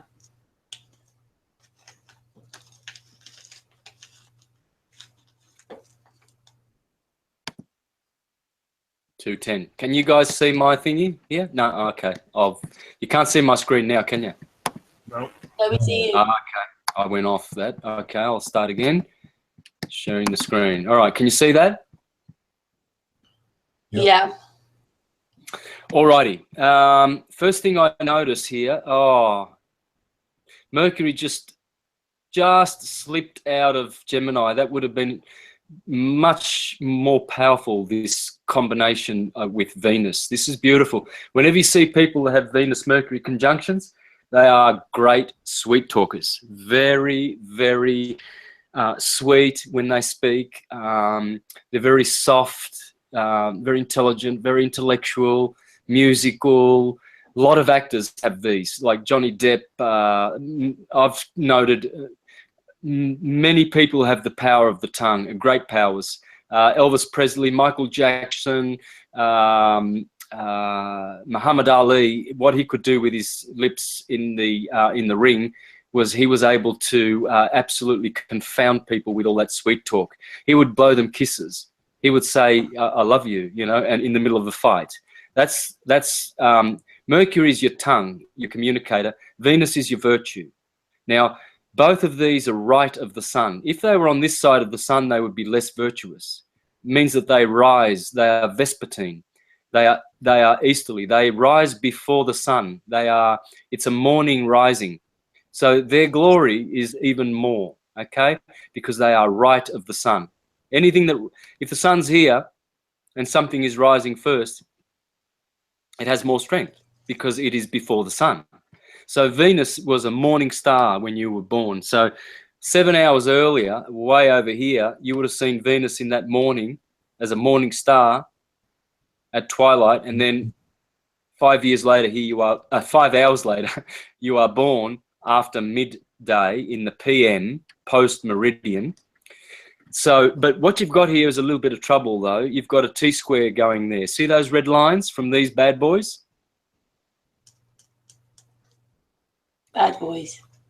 Yeah, you might as well keep your mic on, Karen, so you can interact with me here. See these? This is Mars, Pluto, and Uranus. Okay, this is a T-square. Saturn retrograding. This is a little bit of trouble. Okay, now where the trouble is this one's pointing to the social life and friends. Lots of activity. You got some very eclectic friends, eclectic relationships. Uranus in Virgo. This is all eclectic. All of this energy. Pluto, transformative. Mars, heroic. So this is how you act and interact with your social life, clubs, institutions, organizations, etc., and friends in general. Socially, this is how you behave. Very active. This is you, hero. Very eclectic. Unconventional, transformative, can be destructive. Watch out, friends who are on the wrong path. Karen will absolutely shut one door, you know, and open another one for them. Totally revolutionary, transformative. Sun, this is good for you and long journeys. Great for you to go traveling abroad. Same with these two here in the house of traveling abroad. Mercury, Gemini in the 9th house means you will do many travels abroad, many long travels. The sun is here. Sun loves the 9th house. It's the favorite house of the sun. This is where he is the most benefic. So you are receiving visions and dreams and spiritual insights beyond any other, you know, all things being equal, other people. Vitality. You have mastered the hermetic sciences, or at least you're on your path to, depending on the progressions, which I should have done. I'll tell you what, I'll do this again more thoroughly. I'll do the progressions as well. Now let's test my memory, okay? You're watching me in real time punch in your details. That was slow. Karen. I'll use that one. Female. 14. 14. No. Let me. I'm testing my memory. Remember? Oh, okay. You couldn't get the year wrong, though, Santos. Sorry? Me and Santos know we're born in the same year. No. 2:10 p.m. UK, Britain, and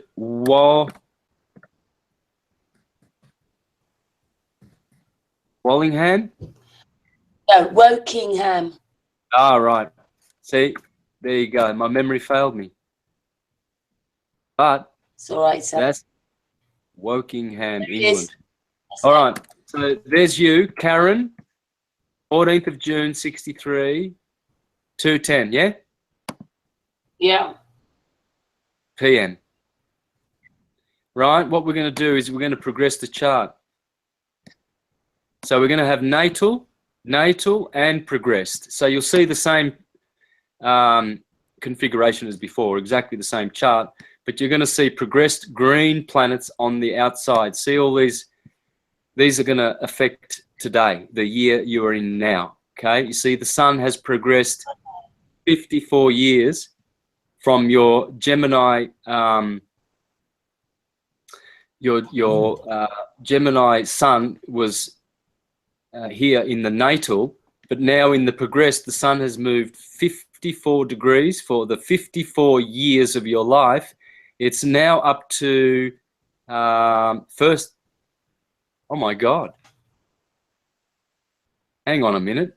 Yeah, what? Guess where your sun is? On the no, wait a minute. Natal chart and progressions for 1st of September. Well, your sun is in the 1st of September. There you go. Oh, it's now. Yeah. Yeah, something's wrong with that though, because this sun here is in August. It's now in August, not 1st of September. So here is the 25th of July. Here is August. This is about the 5th of August. So something's wrong with this. Probably I won't worry about the progressed charts. That sun looks wrong. But anyway, going back to your chart. So where do you excel? Well, first of all, your destiny is here with the North Node. Okay, so maybe we can go back to the other one. I like using the other one for teaching. Reason being is because when you highlight it, it shows you the aspects. So North Node, this is your destiny, career, public life. Your public reputation needs to be protected. And you need to, well, pay attention in that area, I guess. North Node is where you are going to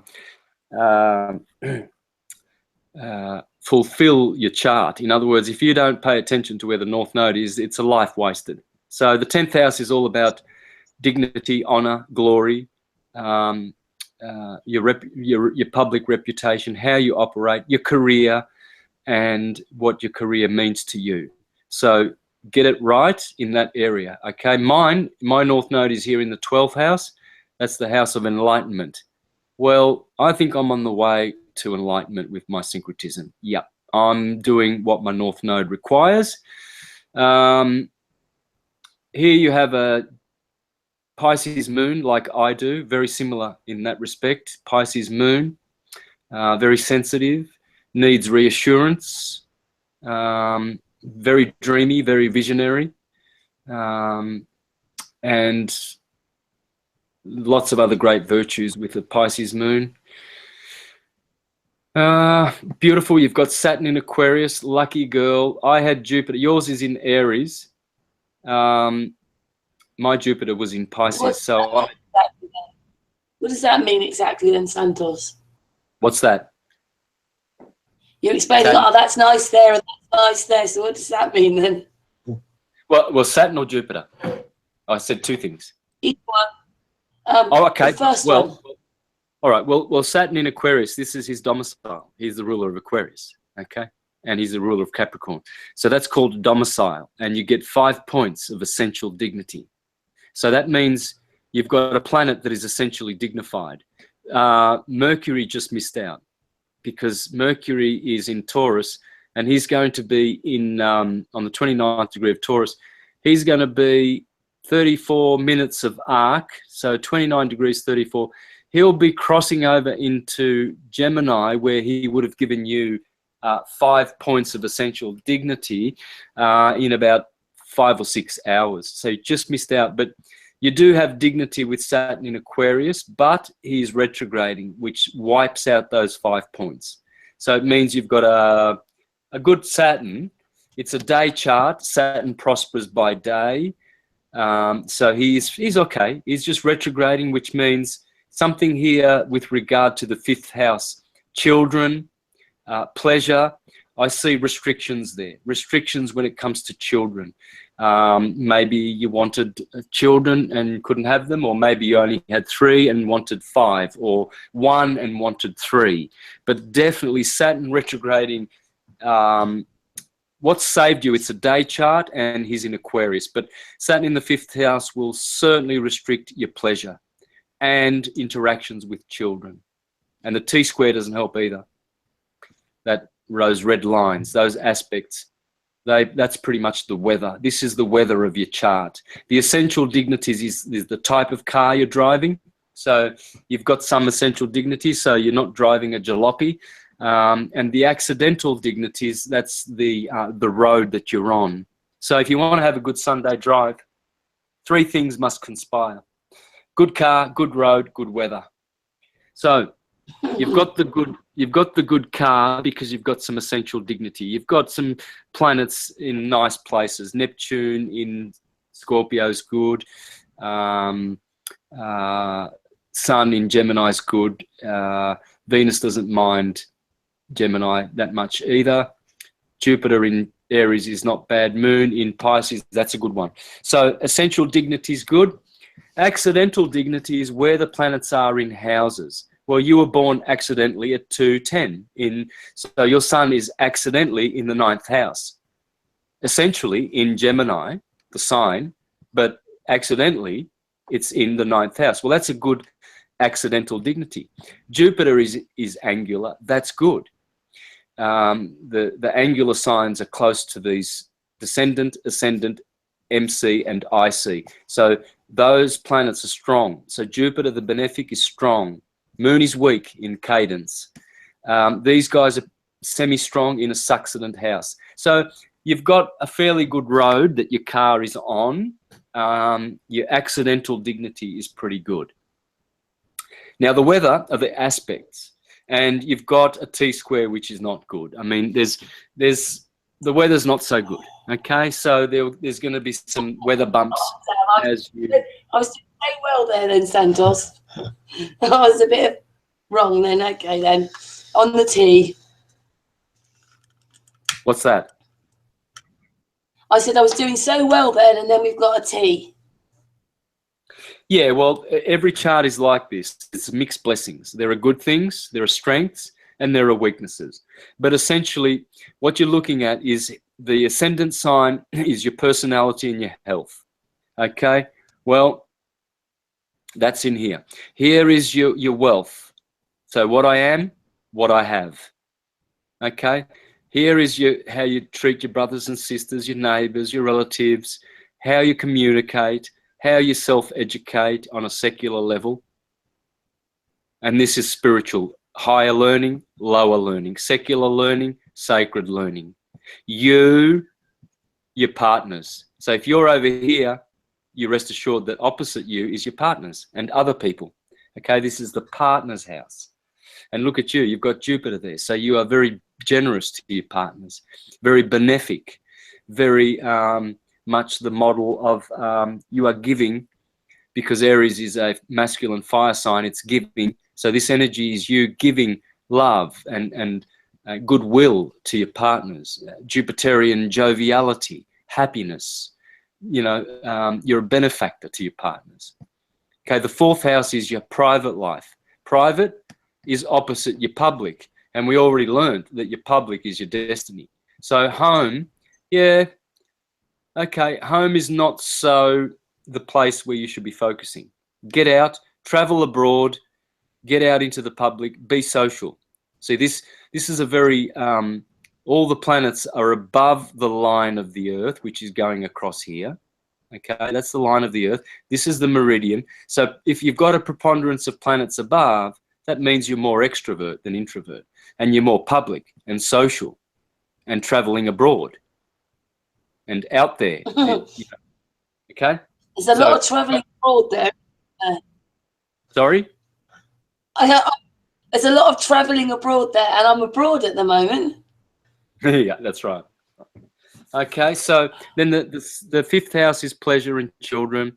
The sixth house is dealing with illnesses and service to others and how you treat your employees, partners, legal matters, how you treat others. Sexual attractiveness is here in the eighth. Occult science is here. Death and inheritances from dead relatives, etc. Money of partners is here. Here is travel, religious science, dreams, visions, astrology, and all spiritual high learning. Here is the public life. Here is the social life. Here is enlightenment. And here is also self-undoing and enemies. This is the house of friends. This is the house of enemies. And that's how you read a chart, okay? This is energy. This is God energy, God thinking, okay? Nothing scary about astrology. It's pure science.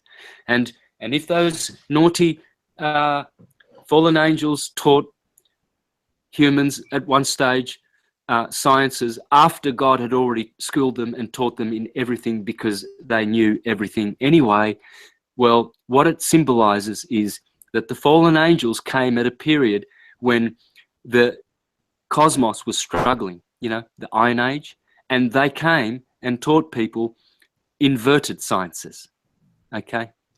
Not astrology, because the Mazzaroth belongs to God. He's the creator. Please don't tolerate any stupidity and nonsense when people talk rubbish, and don't let me ever hear them, please, because I'll get furious. I don't want to hear idiots degrading astrology. These are no brain people. Sorry, not in front of me, man. Wow. It kind of feels like destroying the Most High's work. They are. They're falling into the trap of the Jesuits, who created a globe, who created false astrology that is totally from the fallen angels. They are disrespecting this holy science. These symbols belong to God. That pentagram, that is God's. It's in your DNA. You've got the pentagonal and the hexagonal bonds. The hex and the pex. That's it. And that's what's called the serpent. You see, the serpent of your DNA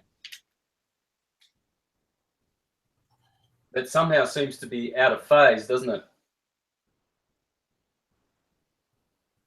The DNA, they always do the double helix like that. They never put it sort of really in phase, and they twist it. Okay. Well, it's just this. Okay. Helix is Helios. Helios. And that's the S. Okay. So the serpent, that's the serpent in the DNA.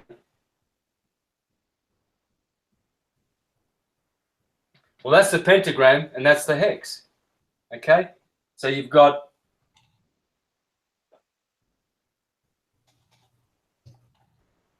this type of structure. 1, 2, 3, 4, 5 in the DNA. You've got the pent. That's the pentagram, and that's the Sera. The serpent. The Sera is the hex. Okay, so we've been hexed. 6, the 6th sign of the zodiac, the sign of health, good health and bad health. We've been hexed by who in the garden? That we ate the apple? In my crochet work, 5 actually creates a corner in a flat plane. The which? And I built them with 6s. If you put a 5 on a corner of a 6, yeah, and you actually go around, and if you actually do that on all 6 corners, you actually end up with a tube. So the 5 creates a corner into a circle. Yeah. From a flat into a circle. There you go. There you go. You see? So that's how you get the spiraling effect, the serpent. Spiral is the spirit of God. This is the spirit of God. Electricity. Spirit, spiral. Spirit. Remember the word pir? Allah.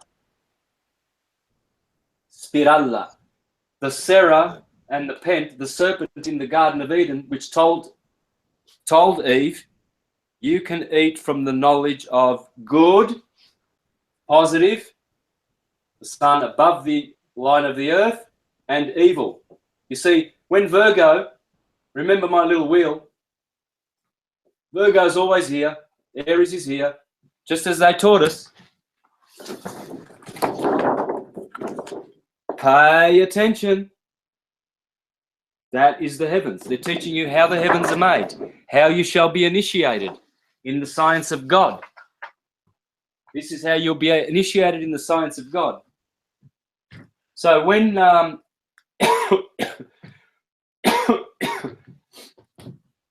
see, the serpent, Draco, goes from here to here. Draco is a constellation of Sagittarius. And it spans from here to Libra. Libra,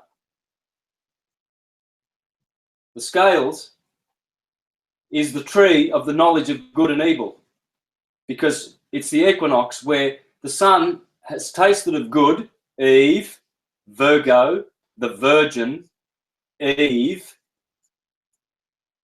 Virgo.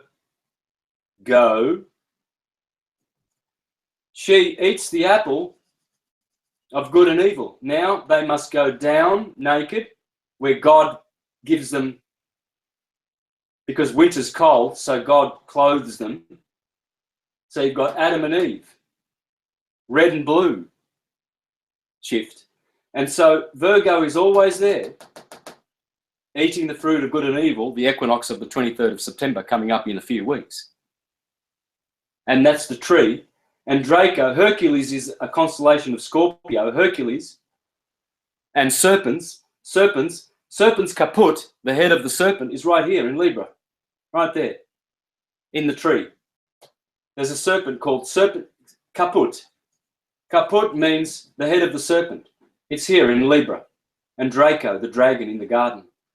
You see, so the serpent of infernal hell, Draco, and the serpent of Hercules, they are waiting for Eve to eat the apple of the DNA. The serpent is the DNA. Dan, Adan. Everything is Atum. All right, guys, I'm out of here. I've got to go to town. Santos, hey, that was amazing. Thank you so much, Santos. Yes. Yeah, I would like to Thanks. encourage. Wonderful. It was great. Thanks, guys. And thank you for doing thanks for doing my birth chart extra, so that now every single body on flat Earth will know who I am from the inside out. Yep. Yeah. What were you going to say, Santos? Take care. Oh, well, I just want to encourage people to revisit this particular show, okay? Because there's a lot more in there than what met the eye. If you go a second time around, rewatch it. You'll see. We've got to come back. You only got 10% of what I said. Even if you are extremely intelligent, which you are, I'm guaranteeing you, there's 90% there waiting for you in the rewatch. Alrighty. Wow. Hey, before Santos goes, we're going to come back and give him. Everybody, come back and give him a hug. A Santos hug. You did. Yay! Thank you, Santos. We love you. See you. Likewise. Namaste. Hey. Thank you. Jaya Raja. Thank you so much. Woohoo, guys. Oh. Awesome. Oh, yeah. Wonderful. Lovely Santos. Incredible. Yeah, and now the whole of YouTube knows who I am.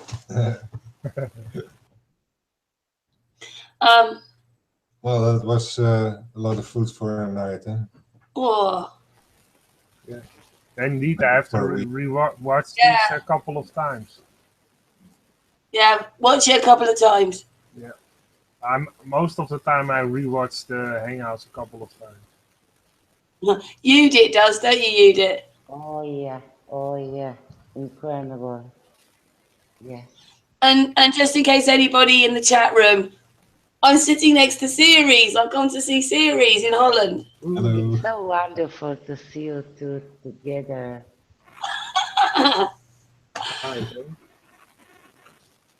Yeah, wow. I'm still a bit thingy-bob to that plane flight, though, where it took 35 minutes to do this journey. Like, yeah, it would mean that you're actually were traveling 522 miles per hour in a prop plane. It's pretty fast, if you ask me. 1 hour 10 minutes from UK to the Netherlands got cut down to about 35 minutes. Maybe the love of Karen made the plane go faster. Yeah, with those blades. Do you remember the blades I sent you? Yeah, that photo. Ceres, put it up. Put up the photograph. Where are you, Patricia? Where are you? Patricia. She's in there. I'm here. Hey. You didn't come for a hug. I did. Yeah. Oh, okay then. I was the only one that did. Oh. Let you off. Who is it? Where did you see? We're just looking for the picture. Shall I send it to you again? Yeah, really, that's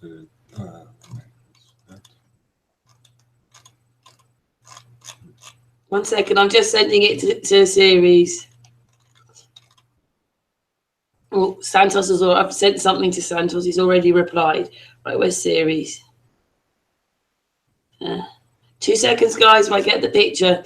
It made me laugh a lot today because once you see this, if you actually saw it like that, you'd never want to go on the plane. Right. There you go.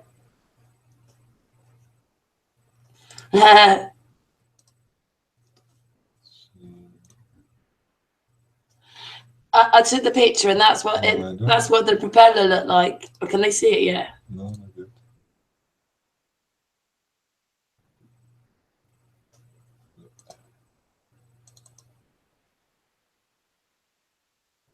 I can see that now. Yeah.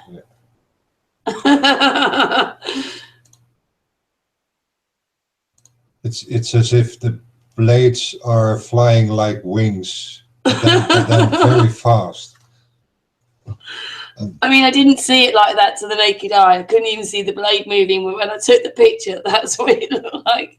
But if it had been looking like that and I saw it, I'd want to go say, please take me back to the airport. Weird that, isn't it? The phone camera can pick that up. But can everybody notice it's flat? Yeah, it's like there's a paint game. It's flat. Even on the little propeller plane. Mm-hmm. I've never been on one of those before. And it does, what is it, how many miles? Apparently 522. It But does that's, 500. but that's without actually taking account to go down and up. I mean, that would be pretty fast. You also have to subtract actually the lift off. Yeah. It's a constant 522 miles per hour trip from airport to airport. They told us we made up 35 minutes of an hour and 10-minute flight. How can that be? Anyway, that was just a quandary that was a bit strange. It's almost impossible. With propellers like that. Yeah, they were flying probably when they were rotating. But I didn't see it like that. I couldn't see the blades moving, but that's what the picture took of the blades. I noticed it does have, how many blades did it have? It had 6, but 4 of them are down the bottom. Yeah, that's what I said. They're all bended downwards, but then from top sides, the one towards us and the other one from us. Yeah, they're bent. So they are bent in a different direction on top. Yeah. Yes. It's all downwards. It's the most weirdest looking thing. I'm glad I didn't actually see that outside the window, because I would have really asked them to take me back. It's as if they were static, and then in the meanwhile just flattering as wings on a wing or something. We flapped there. Anyway, we have been going for quite a while now, guys, after that amazing Santos hangout. Oh, yeah. I like to say something, Karen. Yeah. What I mean, what I tell to Santos, and I hope everybody understand me, is the moon doesn't have two sides. It have only one side, so it can't come before the sun. Never ever, because you see only one side of the moon. It doesn't have two sides, so it can't make this. It can't make this. It can't come before the sun. Yeah, and it's on the same level as the belief in the ball. The same level. Mm-hmm. Wow. Mm. And it's a chocolate chip cookie as well. Yes. I'm afraid so. Now Karen made me hungry again for chocolate chip cookies. Well, according to Chris's work, it's a beef burger and a chocolate chip cookie. Oh dear, we have a bit of a laugh sometimes. It's very serious stuff. We've talked about rather a lot of stuff today. We've been on for quite a while now, and 3.5 hours. Do you think that I'm really tired? I've been up now for nearly 24 hours now. Yeah, sure. Wow. To do my 35-minute play fight. All right. Yes. Wow. Is there anything you want? Does anybody want to say anything before we go? Artists, or you did? Oh, it was wonderful, incredible evening. So important because You will watch this again, won't you, Judith? I see so many videos they speak about Santos. It's good. It's good. Yeah. It's good. Yes. Yeah. Artist, did you enjoy that then? Yeah, I enjoyed it very much because he. Yeah, it was very interesting. He did word charts about you, and it's also we put it in the Hangout chat that everybody else can also see what their birth chart is like. So that fact, only that small portion was very interesting. All the other things Santos talked about was also very interesting and important to understand how the world works, how it really works, and not what we are taught in school, but the real truth. And that's what very nice to see that he explains it in such a great way for that most people can understand it. And yeah, I was very glad to be part of this hangout again and see Santos live explaining the real truth about the earth we live on. So that's great. Awesome. Yeah, it's kind of repeating a part of his work what I've already seen a year ago or 2 years ago. And yeah, it's just finding the next level in it with that whole syncretism. As we still keep learning, so far his book has brought me a lot of ideas of actually deal with kind of reality in the week other all the data and all the moon, sun and moon photos, and brings a lot of perspective in how this stuff really works. And yeah, I guess you're still waiting for a few extra strange things the truth actually is. Mm-hmm. Eventually get out of the fiction you think reality is, out of the dream, actually facing ourselves in the core essence of who we are. Probably we're all the centers of the whole thing.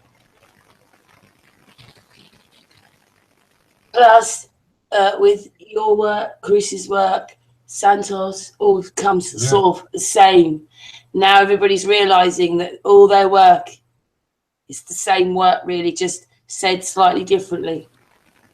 Yeah, we're all or in slightly different bits from our own unique perspective towards the same point in the middle, and we join up and make a circle what syncretism actually means.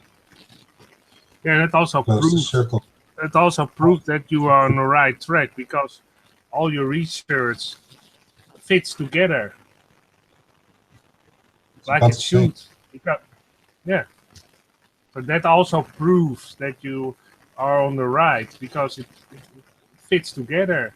It's there's no one loose screw that the whole story he's telling and you are telling in pictures and everything all fits together. So yeah, that's also very clear that it's the truth. Yeah. Yeah. But a great hangout, and I think we're going to finish now, though. Yeah, on that note, because I'm really tired. Really sorry, but I've been up nearly 24 hours now. But just to let everybody know that tomorrow we've got Mr. Thrive and Survive at 9 p.m. with Sun and Moon, and Chris. Chris is back tomorrow. So thanks very much for watching. Hugs, everybody on the panel. We all love each other. We talk to each other all the time. Yeah. Patricia, come back. She's here. Big hugs. Everybody. Yay!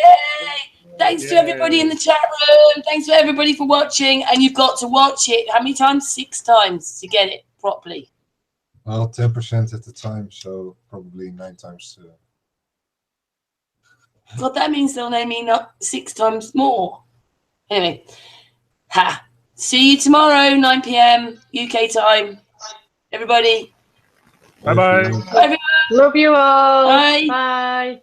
Love you all.